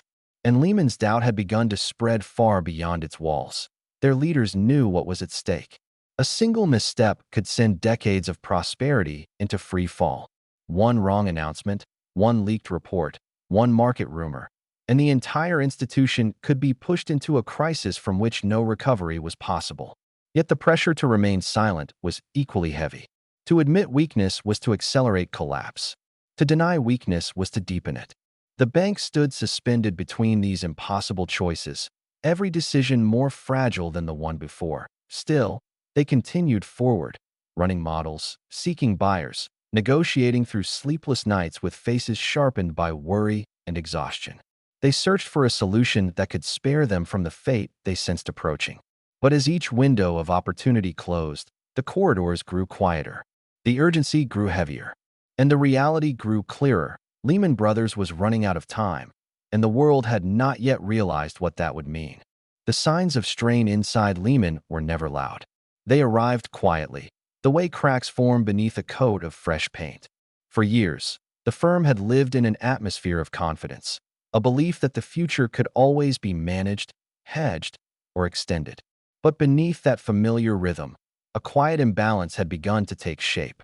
The firm's leverage was rising, its exposure widening, and the world around it shifting in ways that no internal model could soften. Yet from the outside, everything still looked intact. The buildings, the balance sheets, the investor presentations. All of it projected stability. Inside, however, a new mood settled into the hallways. Almost invisible, but impossible to ignore. Lehman had built an identity around endurance. A century and a half of survival had convinced many inside the firm that difficulty was temporary and recovery inevitable. But the markets were no longer moving in familiar patterns. Real estate values continued to climb, but the mechanisms behind them were weakening. Mortgages were being issued to borrowers with fragile incomes, packaged into complex securities, and sold as though they were as safe as government bonds. Lehman embraced this world willingly. It was profitable, scalable, and admired across the industry. Behind the scenes, however, small inconsistencies accumulated. Models predicted stability, but internal stress tests began showing sharper volatility. Loss scenarios expanded. Some desks raised quiet concerns. They were noted, filed away, and overshadowed by the momentum of the broader boom that as credit markets expanded, so did the firm's confidence. Leverage ratios climbed to levels that would have been unthinkable decades earlier. The logic was simple. With rising asset prices, risk appeared manageable. And for a time, the returns validated that belief. Months of growth blurred together. Bonuses increased. The firm appeared stronger than ever. Yet each new position carried a weight that could not be seen from the outside. A dependence on uninterrupted confidence. a reliance on a market that had forgotten what decline looked like. Strength and fragility moved side by side, intertwined so closely that even insiders struggled to see where one ended and the other began. When early cracks appeared in the housing market, they seemed distant. Defaults ticked upward in small clusters, scattered and isolated. Analysts labeled them anomalies. But anomalies, like warnings, tend to come quietly before they come quickly. As months passed, the clusters grew. Mortgage insurers reported rising losses. Hedge funds specializing in complex mortgage products began showing stress. Still, Lehman pressed forward. Reassurances were issued. Models were updated. Loss projections were adjusted. But the firm's exposure was already deep, and the foundation of the entire system had begun to shift. Confidence, once abundant, started to thin. Inside the firm, meetings grew longer. Spreadsheets ran deeper. Senior leaders reviewed exposure tables with careful, measured silence. Yet even then, the full scale of risk remained obscured by the very complexity that had once made the firm innovative. These products were layered, intertwined, and difficult to unwind cleanly. Each attempt to reduce exposure created new pressures elsewhere. Reducing leverage required raising capital, yet raising capital required sustaining market confidence. Confidence, however, was already beginning to fade. Credit rating agencies requested more information. Investors asked more pointed questions. Internal projections were revised with increasing frequency. The mood inside the firm shifted from optimism to caution, though few acknowledged it aloud. The building still felt the same. The routines continued. But beneath the surface, a slow tightening had begun. Each quarter felt heavier than the one before it. Each market fluctuation felt sharper. And the firm's identity, once defined by endurance and foresight, now felt anchored to a past that no longer reflected the reality unfolding around them.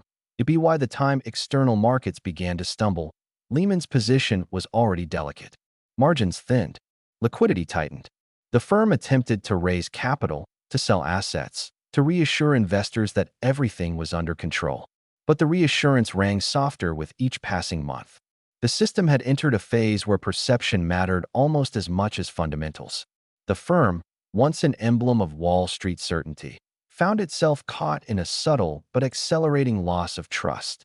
And trust, once lost at scale, rarely returns in time. As the months moved forward, Lehman's leaders continued fighting to stabilize the firm. But the situation had shifted beyond simple adjustments. What had begun as quiet imbalances had grown into structural fractures. The firm was still standing, still operating, still reporting. Yet internally, a realization settled into the minds of those watching the numbers most closely. The path forward was narrowing. What lay ahead was uncertain, but the sense of inevitability expanded, slow and quiet, like a tide rising beneath a darkening sky.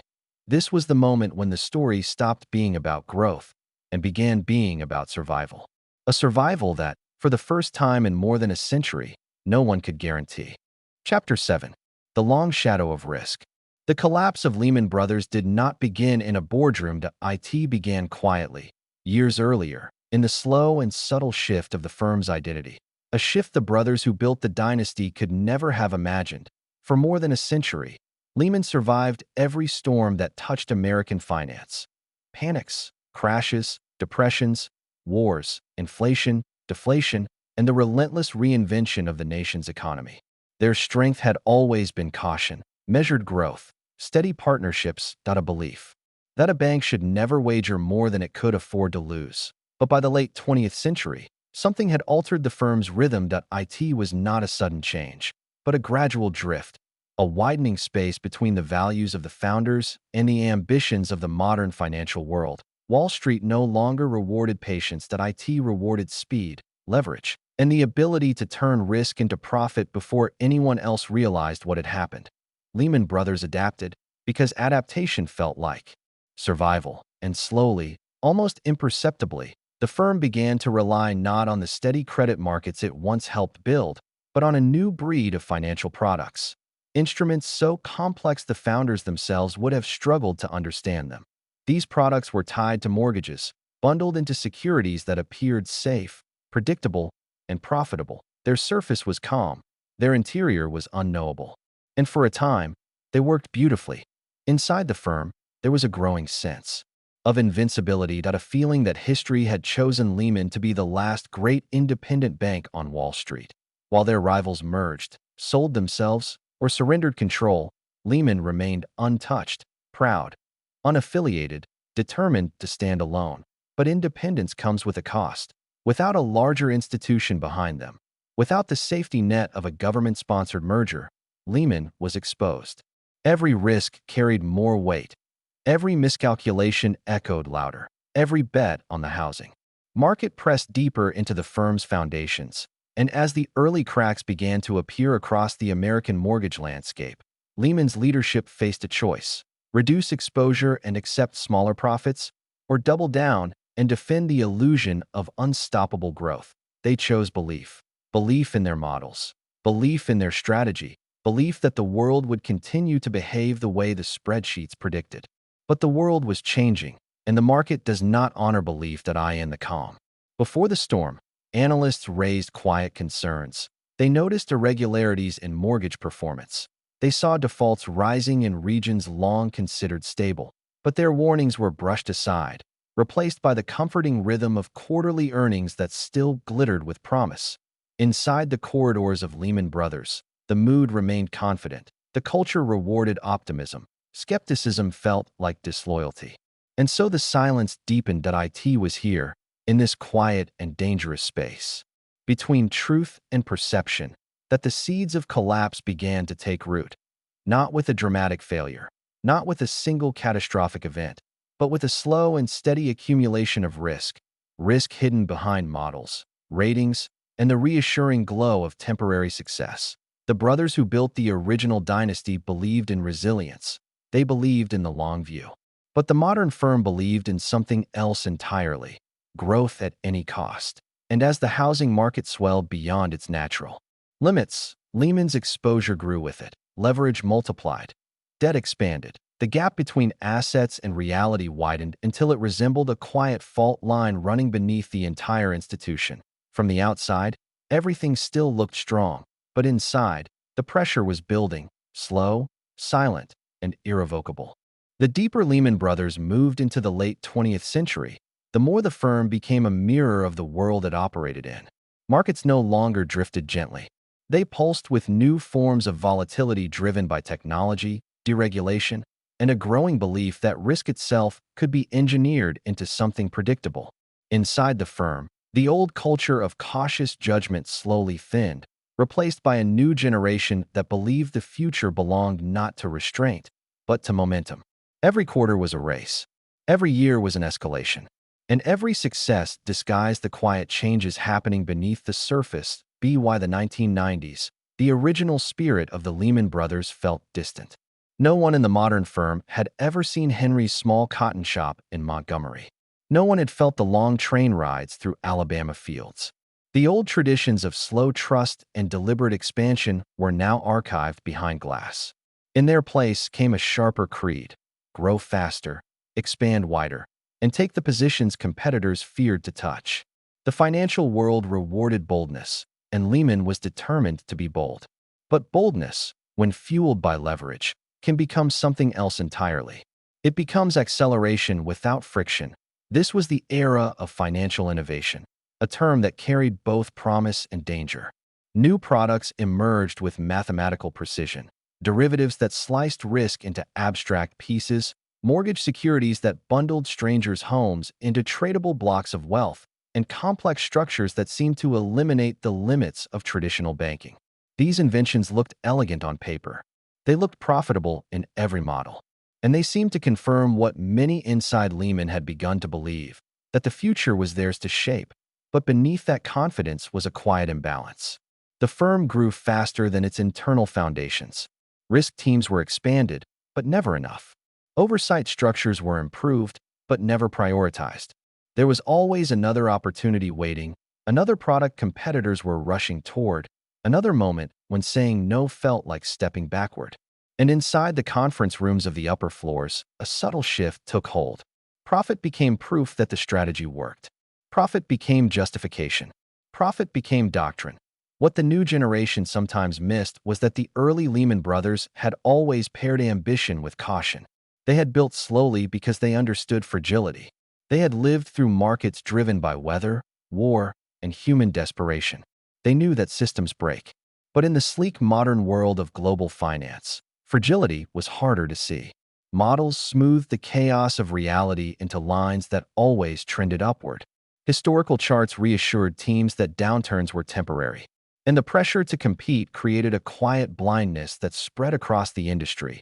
Not only within Lehman, as the century turned, the U.S. economy surged. Interest rates fell. Credit expanded. Home prices climbed in a steady, hypnotic rhythm. And the mortgage market became the beating heart of a new global machine. Lehman Brothers embraced it fully. They bought mortgage lenders. They financed brokers. They purchased billions of dollars in loans, packaging them into securities that generated profit each time they changed hands. Every step fed the next. Growth encouraged more growth, and success disguised the early signs of imbalance. The deeper Lehman went into the mortgage world, the more dependent it became on continuous expansion. The firm was no longer driven by cotton, railroads, or industrial bonds.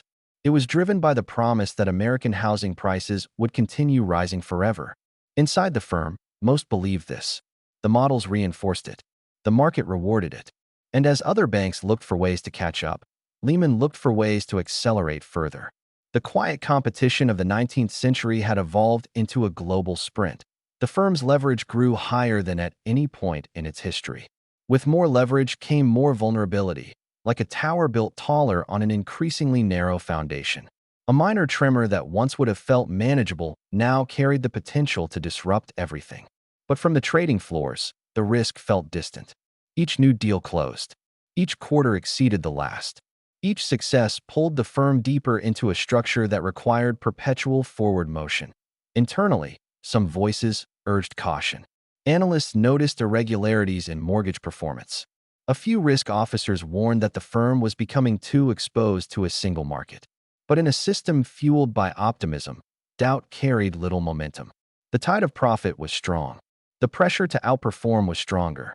And slowly, almost imperceptibly, the firm reached a point where stepping back had become harder than continuing forward.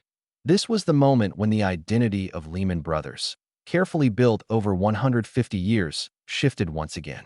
No longer a family business guided by instinct and memory, it had become a corporation guided by numbers that changed by the second. The past faded into portraits on the walls. The future narrowed into quarterly earnings. And the firm that once survived wars, depressions, and political upheaval was now tethered to a single assumption, that the world would keep rising at the same pace forever. But history does not move in straight lines. And beneath the calm surface of the early 2000s, signs of strain were beginning to form. Mortgages were being issued to borrowers who could not afford them. Housing markets were heating beyond sustainability. And cracks, small at first, barely noticeable, began to appear in the data that once offered reassurance. For Lehman Brothers, those cracks would widen into fault lines. But for now, inside the glass towers where decisions were made, the future still looked bright. The rise continued. The momentum held. And no one yet knew that the same ingenuity that once lifted the firm would soon begin to pull it downward, slowly, silently, and with a force that no model had fully captured. The quiet unraveling of Lehman Brothers did not announce itself with alarms or headlines. It began softly, in rooms where the lights were dim, where the voices rarely rose above a whisper, and where the language of risk was spoken with an almost spiritual confidence. Inside the firm, there was still a belief that everything could be repaired, that the storms passing through the financial world would weaken before they reached the foundation of the company. But something subtle had shifted. The air felt heavier. Meetings stretched longer. And the silence that followed each discussion began to feel like an omen. For decades, Lehman had survived by mastering the rhythm of American credit. When the world tightened, they positioned themselves to endure. But in the mid-2000s, the rhythm changed. The pace of lending accelerated beyond reason. Mortgages were issued to borrowers who could not repay them. Complex financial instruments multiplied faster than they could be understood. And the calm language that once described these systems, words like liquidity, leverage, and risk distribution, began to hide storms of a scale no one wanted to acknowledge. Internally, the pressure deepened. Analysts voiced concerns in private, but the culture of the firm relied on momentum. To question momentum was to question the identity of Lehman itself.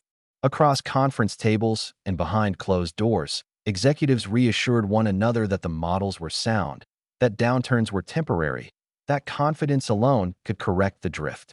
But beneath those assurances lay the quiet truth. The foundation of their empire was shifting, grain by grain, mortgage by mortgage. As losses grew, the subtle tension that once hovered at the edges of conversations now sat squarely in the center. Reports detailing exposure to collapsing markets circulated through the firm.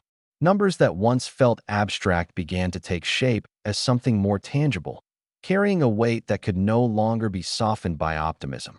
Still, leaders attempted to steady the narrative, speaking with the calm certainty of a company that had survived a century of crises. They believed their reputation alone could act as ballast. They believed they had time. But outside their walls, the currents moved faster. Credit markets tightened. Investors withdrew quietly. The value of assets the firm once considered immovable began to erode. And Lehman, so accustomed to being the steady hand of the financial world, found itself reaching for a stability that was no longer there. Through the summer months, the situation narrowed. Every decision felt like a test of endurance. Executives combed through balance sheets late into the night, hoping for patterns that could be reinterpreted, hoping for margins that could be rebalanced. But the deeper they searched, the more they discovered the quiet damage of years spent expanding too quickly, too confidently, too boldly. The models did not break all at once. They frayed slowly, in small, almost imperceptible threads, until the fabric of the firm's financial architecture began to loosen. Meetings that once felt strategic now felt defensive. Each day brought new questions from regulators, investors, and partners. And with each question, the firm's silence grew heavier. The strategies that had sustained Lehman through previous storms were no longer enough. The markets did not behave as they once had. The instruments they relied on no longer held their expected value. And the trust that had protected the firm for generations now flickered in the cold wind of uncertainty. Still, the employees continued their routines. They arrived early, stayed late, and tried to believe that the institution to which they had given their careers was still unbreakable. In quiet corners, they spoke about the past, the resilience of the firm during wars, depressions, and panics.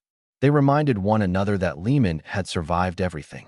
Yet beneath their words, the gentle tremor of anxiety remained.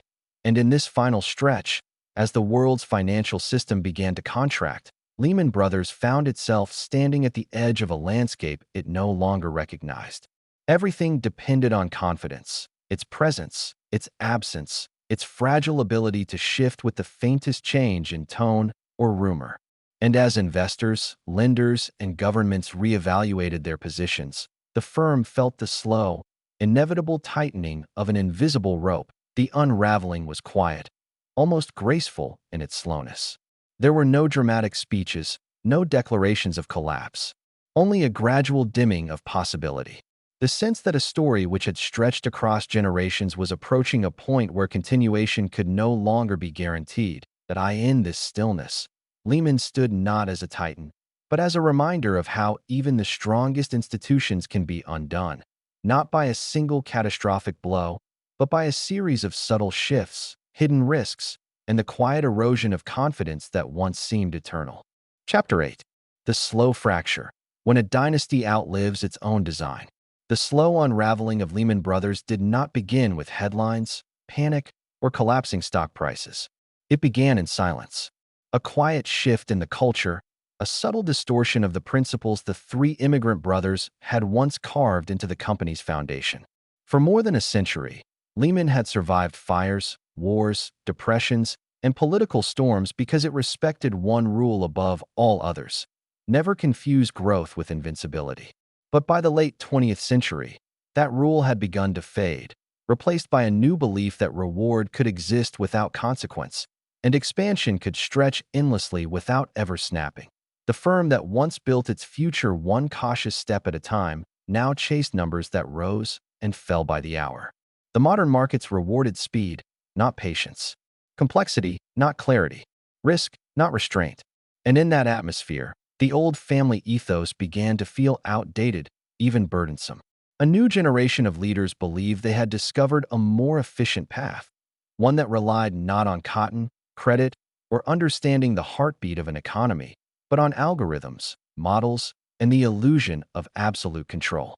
Within their offices, confidence grew louder than caution, and caution eventually slipped into silence. That Lehman's transition from a merchant bank grounded in tangible industries to a mathematical engine fueled by abstract financial products was not a sudden revolution. It was a quiet, decades-long migration. Mortgage securities became the firm's lifeblood, their complexity disguised as brilliance, their risk disguised as opportunity. The more the models promised, the more the firm believed. And as the profits rose, nobody questioned whether those profits were real or only shadows cast by a world that looked stable until someone touched it. Yet beneath the glowing quarterly reports, small fractures were already forming. The kind of fractures invisible to the eye, but impossible to repair once they reached the foundation. Leadership disputes grew sharper. Internal warnings softened, then faded. The outside world saw an empire expanding. The inside world felt an empire stretching further than it was built to go. Lehman's success, once a reflection of strategic judgment, now depended on markets that had no loyalty to anyone and no obligation to remain calm. Even so, for a time, the illusion held. The firm appeared unstoppable, a sleek, modern successor to the dynasty the three brothers had imagined. But the truth was quieter and far more dangerous. Lehman was no longer anchored to the world it operated in. It was floating above it, carried not by stability, but by belief. And belief, as the brothers once knew, is the most fragile currency of all. By the early 2000s, the gap between perception and reality had widened into a silent divide. On one side stood the image of Lehman Brothers, powerful, confident, disciplined. On the other stood the reality, a firm drifting deeper into dependency on a financial system that had begun to tremble long before anyone dared to admit it. The dynasty was no longer being guided by the lessons of its founders. It was being pulled by the momentum of its own unchecked success. And somewhere in that widening space, between what the firm was and what it had become, the first quiet echoes of collapse began to form. The months rolled on with a kind of uneasy quiet, a quiet that felt less like stability and more like the pause before a distant storm. Inside Lehman's headquarters, hallways that once carried the sound of confident footsteps now felt strangely hollow. The firm's analysts stayed later than ever, sifting through balance sheets that no longer behaved the way they once did. Numbers resisted interpretation. Assumptions that had held for decades suddenly felt weightless, as though the foundations of modern finance were beginning to shift beneath everyone's feet. Executives whispered behind polished glass walls, their voices low not out of secrecy, but out of a shared fear that speaking too loudly might reveal how fragile things had become. Even the elevators carried a new tension, as if every person stepping inside was silently wondering how much longer the firm's reputation could hold back the pressure building against it. The world outside still believed Lehman Brothers was too old, too influential, too deeply interwoven into the structure of global finance to be in real danger. But inside, people could feel something changing, something subtle, something irreversible. Reports arrived daily, each one carrying a tone of escalating concern. Mortgage portfolios were not bouncing back. Credit markets were tightening. The instruments Lehman had once mastered, complex, clever, and profitable, were beginning to turn inward, becoming traps instead of tools.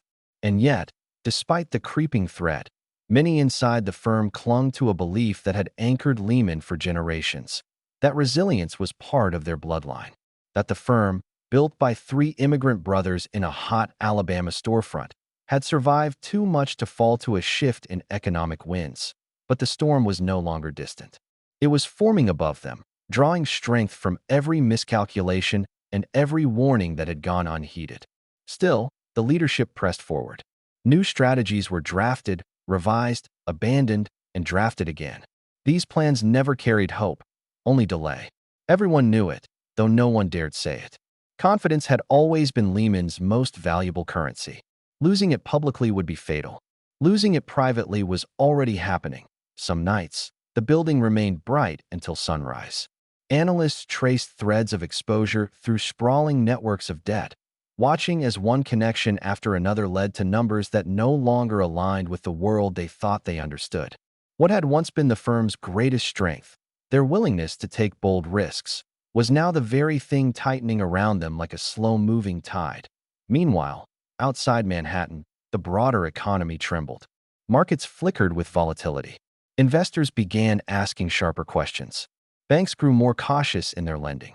The very ecosystem that had allowed Lehman to flourish for decades was beginning to harden, curling into itself in self-protection. In quieter corners of the building, some employees spoke about history repeating itself, the old lessons of leverage, speculation, and overconfidence returning once more to remind the financial world that nothing expands forever. Even so, Lehman pressed forward, not out of arrogance, but because there was no alternative. A firm of its scale could not simply pause. Its machinery had to keep moving. Its trades, its loans, its negotiations, its promises, each one feeding the next.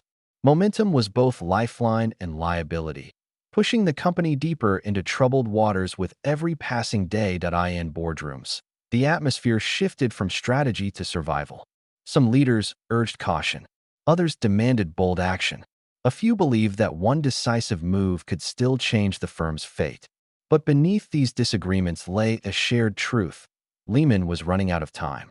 The walls of the financial world were tightening, and the pathways to rescue were narrowing with each new headline, each downgrade, each ripple of fear spreading across global markets. No single moment marked the shift. It unfolded slowly, almost gently, like a dimming of the lights that no one noticed until the room had already grown dark.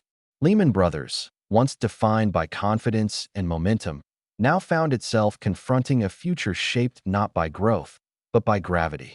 The weight of decades of innovation, ambition, and risk pressed inward all at once. Still, the firm kept moving, as it always had, guided by an unspoken hope that the next decision might bring clarity.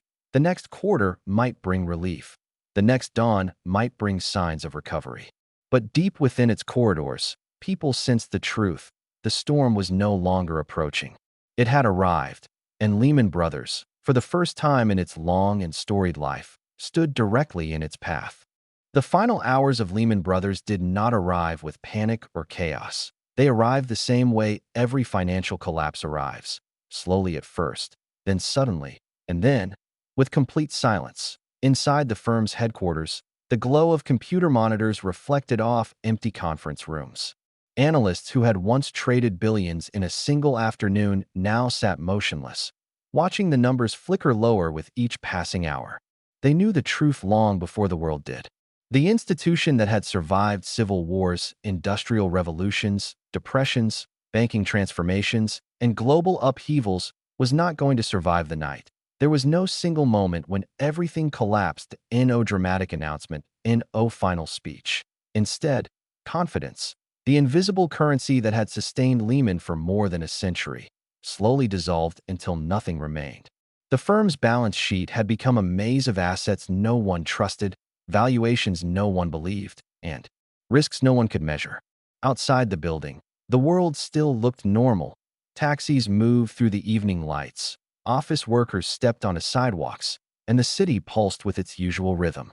But within the walls of Lehman, the weight of 164 years pressed down like a quiet storm. Some employees walked the hallways in a daze, collecting personal belongings not because they were told to, but because they understood. The dynasty had entered its final chapter. In upper floors where strategic meetings once shaped entire industries, executives gathered around long tables. They were not discussing rescue plans anymore. They were dissecting possibilities, calculating outcomes, and acknowledging that the end had already passed them by. The institution had become too large to save, too leveraged to unwind, and too interconnected to collapse cleanly. The irony was unavoidable. The same innovations that made Lehman powerful, securitization, leverage, risk modeling, aggressive expansion, now acted as anchors, pulling the firm deeper into insolvency. Every asset was tied to another. Every valuation depended on confidence. And when confidence vanished, The entire structure turned hollowed as midnight approached. The corridors grew quieter. Phones stopped ringing. Decision rooms emptied. Even the city outside seemed to shift into a softer rhythm, unaware that an empire was dissolving inside a single building. Employees who had dedicated decades to the firm paused at their desks, absorbing the stillness.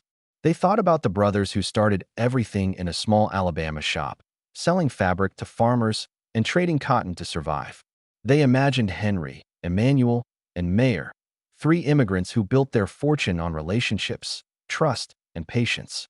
Principles that had slowly been replaced by speed, scale, and leverage. The transformation had been subtle at first, then unstoppable, and now irreversible. In those last moments, Lehman Brothers felt less like a financial institution and more like a memory fading into the early hours of the morning.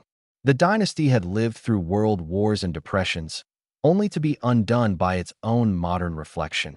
A culture that prized growth over caution, models over intuition, and complexity over clarity. By dawn, the decision was made. The firm would enter bankruptcy. The markets would tremble, the world would change, and Lehman Brothers, once a pillar of American finance, became a symbol, not of failure alone, but of a deeper truth.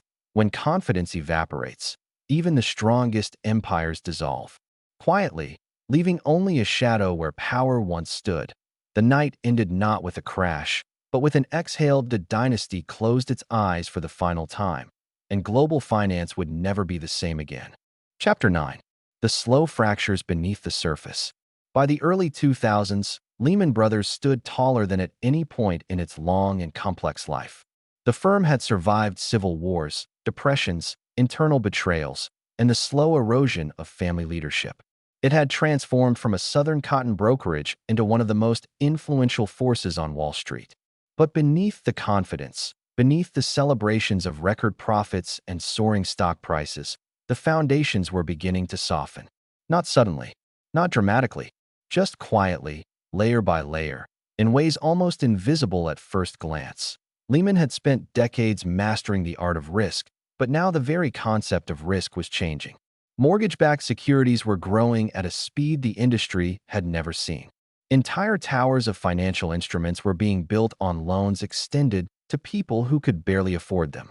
These instruments were complex, opaque, and deeply misunderstood, yet they were treated as if they were solid stone. And Lehman was one of the loudest voices insisting the system was safe. Inside the firm, there was a sense of invincibility. The leadership believed the old rules no longer applied. Housing prices always rose. Borrowers always paid eventually. The models were correct because they came from computers, not intuition. This belief, repeated often enough, began to feel like truth instead of hope. And as confidence grew, so did leverage. The firm borrowed more, invested more, and expanded further into the very markets that would one day turn against it. The heart of this shift was a cultural transformation. The last traces of the Lehman family's cautious sensibility had long disappeared. The firm was no longer shaped by merchants who understood the weight of every dollar. It was driven now by traders who measured success in quarterly profits, market share, and the ability to outpace rivals like Goldman Sachs and Merrill Lynch. Every year had to be bigger than the last. Every quarter had to prove that Lehman was rising faster than anyone else. Restraint was no longer considered wisdom. It was considered weakness. And yet, even as growth surged, cracks were forming. Analysts inside the firm began noticing unusual patterns in the mortgage market. Delinquencies rising in pockets across the country. Borrowers defaulting sooner than expected. Ratings agencies issuing optimistic grades disconnected from underlying data. But none of these warnings were strong enough to change direction. They were dismissed as noise, outliers, temporary distortions in an otherwise booming landscape. Lehman executives, encouraged by years of success, believed they could manage any downturn. The firm had survived worse. The past seemed like proof that resilience was part of Lehman's identity, written into its DNA from the days of Henry, Emanuel, and Mayer. Survival had become a familiar story they expected to repeat, but the new threat was unlike anything the founders could have imagined. It wasn't a war or a commodity collapse or a political crisis. It was a silent, mathematical decay spreading through the core of the financial system. A decay hidden behind credit ratings, concealed within spreadsheets, and amplified by blind confidence. It grew not through sudden shocks, but through assumptions. Assumptions repeated so often that they became invisible, and as the firm expanded deeper into mortgage securities, it carried with it a quiet vulnerability. One that grew each time leverage increased. One that tightened each time the housing market cooled. One that remained unnoticed until it became impossible to reverse. Lehman Brothers had built its first fortune on cotton, a commodity that could burn, rot, or be ruined by a single storm. The founders had learned to measure risk by touch, by instinct, by the cycles of the earth. Now the firm was dealing in abstractions, in numbers, in models, in synthetic products whose danger could not be felt until it was too late. The fractures were still small in those early years. Small enough that the firm could continue rising without pause. Small enough that no one looked closely. But they were there, beneath the surface, waiting for the moment when pressure would make them visible. And when that moment came, it would not simply challenge Lehman's strength, that it would test the entire global economy. The quiet crisis inside Lehman deepened as the world around them shifted in ways they could no longer control. For decades, the firm had survived every storm by leaning on relationships, reputations, and the belief that the Lehman name carried a kind of invisible insurance. But in the late months of 2007 and the early days of 2008, that assurance began to dissolve. The soft whispers in boardrooms became uneasy conversations, and soon those conversations turned into private warnings delivered behind closed doors. The markets were sensing something Lehman could no longer silence. Executives tried to project steadiness, but stability is not created through words. It is earned through trust. And trust, once cracked, erodes quietly at first, then all at once. Clients who had done business with Lehman for generations began to slow their trades. Longtime partners paused before renewing contracts. And in the shadows of global finance, where reputations act as currency, hesitation is the first sign of a fracture that cannot be ignored. Inside the firm, senior leaders met constantly, hoping to find a path that would buy them time. Their analysts combed through balance sheets late into the night, searching for ways to revalue assets without admitting the extent of the losses. Some departments worked in near silence, each employee sensing the weight in the air, each one knowing that the smallest misstep could bring even greater scrutiny. The building, usually filled with the energy of ambition and movement, seemed to breathe differently, slower, heavier, as if the walls themselves could feel the pressure. Banks that once competed with Lehman began to distance themselves. Rival firms refused to renew short-term loans. The overnight markets, where financial institutions lend to each other with trust as collateral, grew cautious. Lehman had always relied on the assumption that tomorrow would resemble today, and that credit, like oxygen, would always be available. But when oxygen thins in the financial world, a company discovers how quickly confidence can collapse.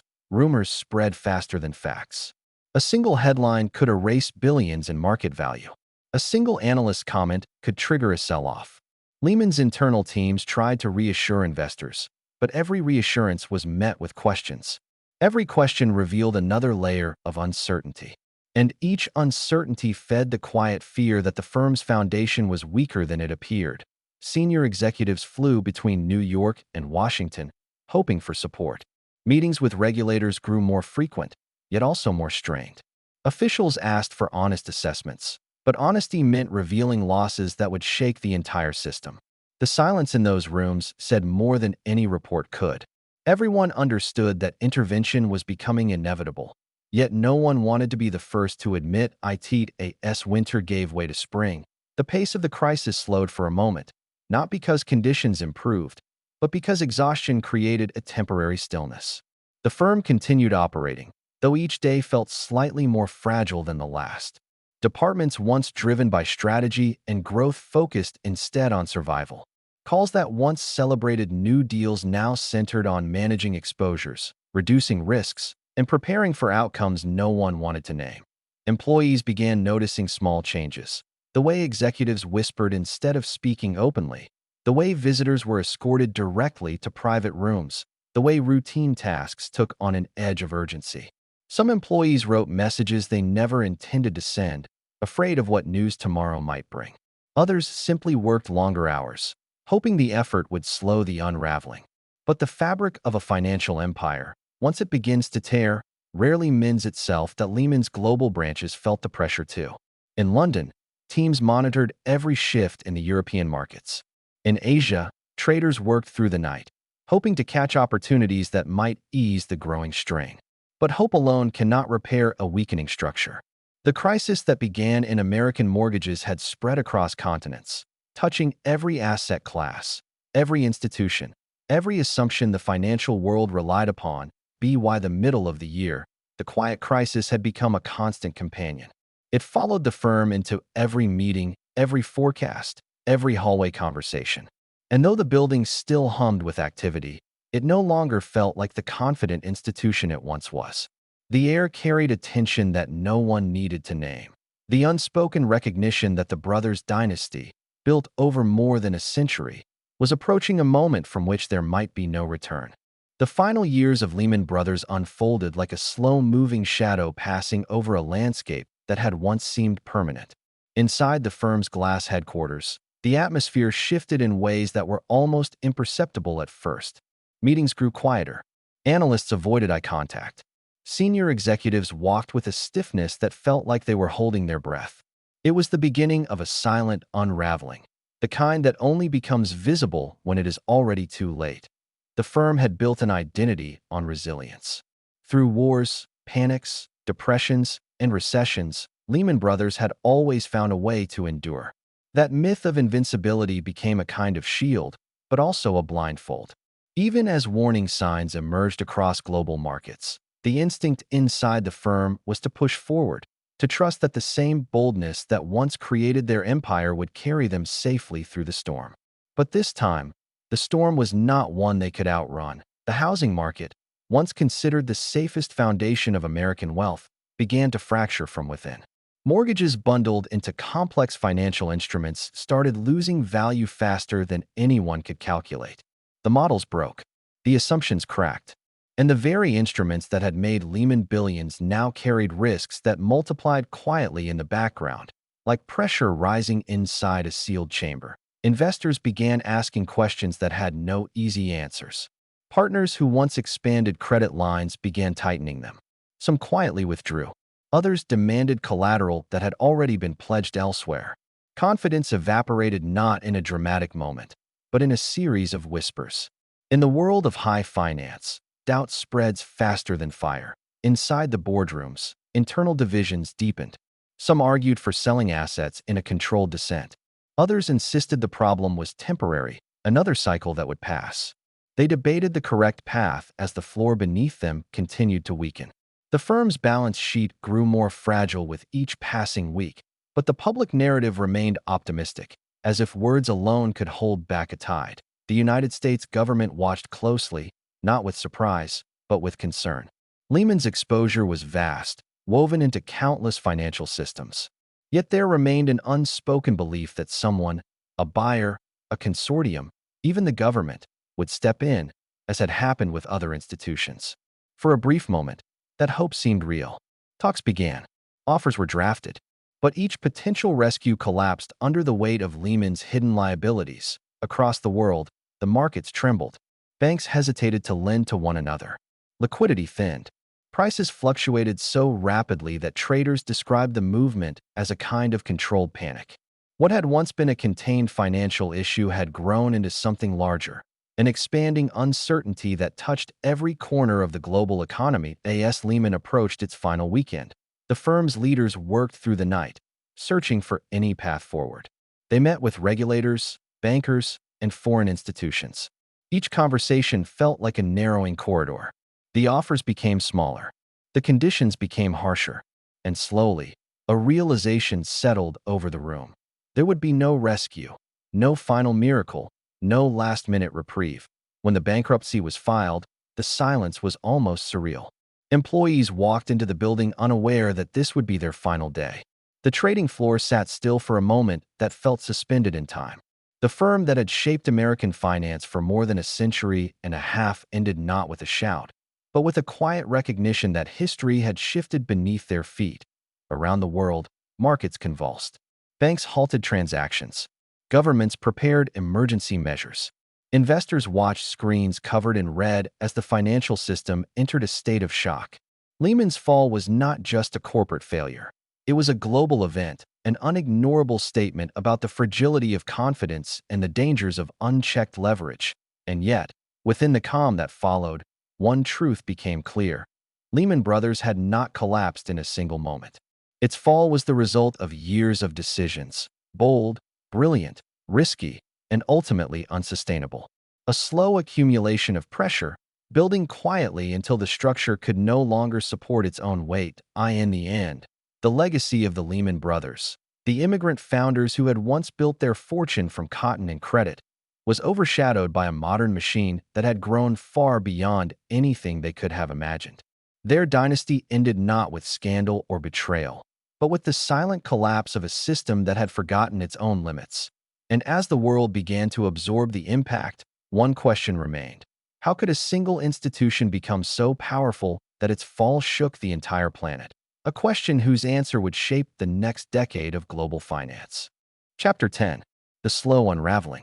The collapse of Lehman Brothers is often remembered as a single moment in history. One morning in September, one headline, one bankruptcy filing that shook the world. But the truth was quieter, slower, and far more tragic. It was not a sudden fall, but a long unraveling of a dynasty that no longer recognized the world it had created. By the early 2000s, the firm still carried the name of the three brothers who began their journey in the dust and humidity of Alabama. Yet the spirit that once defined their rise had faded into something colder. The careful credit networks they built were replaced with layers of leverage so dense that no one could see where the real risks ended or where the illusions began. The old culture of patience and gradual trust was overshadowed by an era that rewarded speed, speculation, and silence. Inside the firm, pressure grew like a slow tide. Balance sheets expanded while clarity shrank. The modern world no longer valued the restraint that Henry, Emanuel, and Mayer once practiced. It rewarded boldness without caution and confidence without foundation. And Lehman, desperate to remain a giant in a new age, embraced that shift until the danger became inseparable from its identity. As the years moved toward the financial crisis, the outside world barely noticed the internal strain. Reports remained polished. Earnings remained impressive. The illusion of stability was maintained through the same financial creativity that had once built the American railroad system. But deep within the structure of the firm, something subtle was changing. The old discipline, the quiet respect for long-term value, began to erode under the weight of expectations that no dynasty, no matter how powerful, could sustain forever. The markets grew more fragile, and the silence around the risks grew heavier. What began as minor cracks widened as confidence thinned. Yet no one believed the firm would fall. Not after 164 years. Not after surviving wars, depressions, political shifts, and the transformation of America itself. Lehman seemed eternal because it had always been there, woven into the architecture of modern finance. But endurance is not immortality. And as the decade approached its breaking point, the firm found itself standing on foundations that no longer held the weight of the world it had constructed. Decisions made in confidence became traps. Structures built for growth became liabilities. The legacy of the three brothers, built through discipline and resilience, now faced forces beyond anything they could have imagined. The unraveling had begun. Quietly, slowly, inevitably, and in the months that followed, the world would learn how fragile even the most powerful empires can be when the past no longer guides the present. In the quiet months after the collapse, the story of Lehman Brothers stopped being a headline and became something softer, something heavier, something woven into the quiet routines of everyday life. You could see its shadow in places where people rarely looked for history. In the half-empty office towers where lights no longer glowed through the night. In the muted conversations of retirees staring at shrinking portfolios. In the soft uncertainty that settled over ordinary families who never imagined that a century-old bank could shake the entire world with a single failure. Yet the deeper story of the collapse did not live in panic or chaos. It lived in the quiet examination that came long after the dust settled. Economists, historians, and regulators began to move carefully through the ruins, as though walking through the remains of a once magnificent cathedral. They studied the architecture, the patterns, the small cracks that had gone unnoticed for decades. They traced every decision, every assumption, every moment of confidence that slowly hardened into complacency. And with each step, they uncovered the same truth. Lehman Brothers had not fallen suddenly. It had wilted slowly, almost imperceptibly, under the weight of its own ambition. Inside dusty archives and abandoned trading floors, you could still feel the echo of a different era. The long wooden desks where young analysts once worked until dawn. The glass walls where strategies were whispered, argued, refined. The shared belief that markets always rise, that risk always rewards the bold, that history will always honor those who push furthest. It was a world built on confidence so powerful that no one dared imagine its limits. And when confidence evaporated, everything else vanished with it. But the collapse did something unexpected. It revealed how deeply interconnected the world had become. Countries separated by oceans felt the same tremor. Banks that had never spoken to each other struggled under the same weight. Ordinary people who had never heard the name Lehman suddenly faced the consequences of decisions made in rooms they would never see. It was a quiet reminder that modern finance, no matter how abstract it appears, is still tied to the lives of millions who depend on its stability without ever touching its machinery. As investigators pieced together the timeline, a softer question emerged in the collective consciousness. Could anyone have stopped it? Some believed that the warning signs were clear, that leverage had grown too high, that debt had become too fragile. Others argued that no single person, no single institution, could have reversed the momentum of an entire system trained to reward risk. But beneath all these debates lay a more human truth. Lehman Brothers was not brought down by villains or heroes. It was brought down by the same forces that shape every empire: belief, momentum, competition, and the quiet passage of time. The world slowly began to move on, not out of forgetfulness, but out of necessity. Markets recovered, businesses rebuilt, regulators rewrote rules with a slower, more deliberate hand. But something subtle had changed. A small, silent awareness settled into the global consciousness. The understanding that even the mightiest institutions are fragile, that confidence can dissolve without warning, and that the financial world, for all its complexity, still relies on human judgment, human restraint, and human memory. Yet the legacy of the Lehman Brothers, the three immigrants who began with a small fabric shop in Alabama, was not defined solely by collapse. Their story stretched far beyond 2008. It lived in the industries they financed, the railroads they helped build, the communities shaped by their credit, and the architecture of modern banking itself. They had created a blueprint that others adopted, refined, and repurposed. Even in failure, their influence remained woven into the financial systems that continued to pulse each day.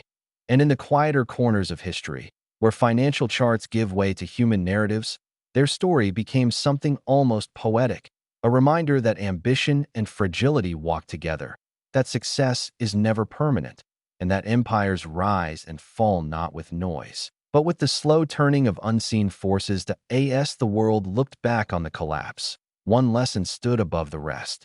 The structures we depend on are only as strong as our understanding of them. Lehman Brothers had been a symbol of endurance for more than a century. And yet, in the end, it became a symbol of something even more profound: the delicate balance between confidence and catastrophe. In that balance, the story of the Lehman dynasty found its final shape, not as a tale of greed or failure, but as a quiet meditation on power, time, and the unseen vulnerabilities that live beneath even the brightest empires. In the quiet hours after the bankruptcy was announced, when cameras shut down and traders finally stepped away from their screens, a different kind of silence settled over Wall Street.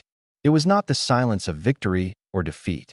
It was the silence of realization. The realization that even the oldest structures can fall, that even a dynasty built over a century and a half can dissolve in a single long weekend, and that no amount of prestige or legacy can protect a company once the world stops believing in it. In the weeks that followed, Investigators began piecing together the fragments of the collapse like archaeologists studying the ruins of a vanished empire. They found a story built on leverage stacked upon leverage, risk hidden beneath new types of financial engineering, a dependence on confidence so fragile that one crack was enough to send the entire structure collapsing under its own weight. But beneath the spreadsheets and testimony notes lay something deeper. The quiet truth that Lehman Brothers had become too large and too proud to see the danger approaching. Not because its people were reckless or foolish, but because they believed the world they built would continue holding them up. Outside the financial world, ordinary people struggled to understand the scale of what had happened. Families watched retirement accounts shrink. Workers lost jobs as companies tightened spending. Homeowners already worried about mortgages now lived in constant fear of losing the one thing they had left. For many, Lehman was not a bank. It was the beginning of a storm that would reshape their lives in ways they could not yet predict. The consequences of the collapse spread through the global economy like a long shadow, touching cities and households that had never heard the name Lehman before that day. Meanwhile, the final generation of Lehman leadership retreated from public view. Some defended their decisions. Others reflected quietly on the pressures that guided them. But none could escape the weight of history. They had inherited a dynasty built by three brothers who arrived in America with nothing but determination and the belief that a new world could offer them possibilities that the old world never allowed. Those early founders built their fortune step by step through cotton, credit, and trust. And somewhere along the journey, the company that once negotiated face-to-face with local farmers became a global machine moving billions at the speed of light. Historians would later debate what truly caused the fall. Some blamed excessive leverage. Others pointed to failures of regulation. Some insisted that the government should have intervened. Others argued that it was better for the system to let Lehman collapse.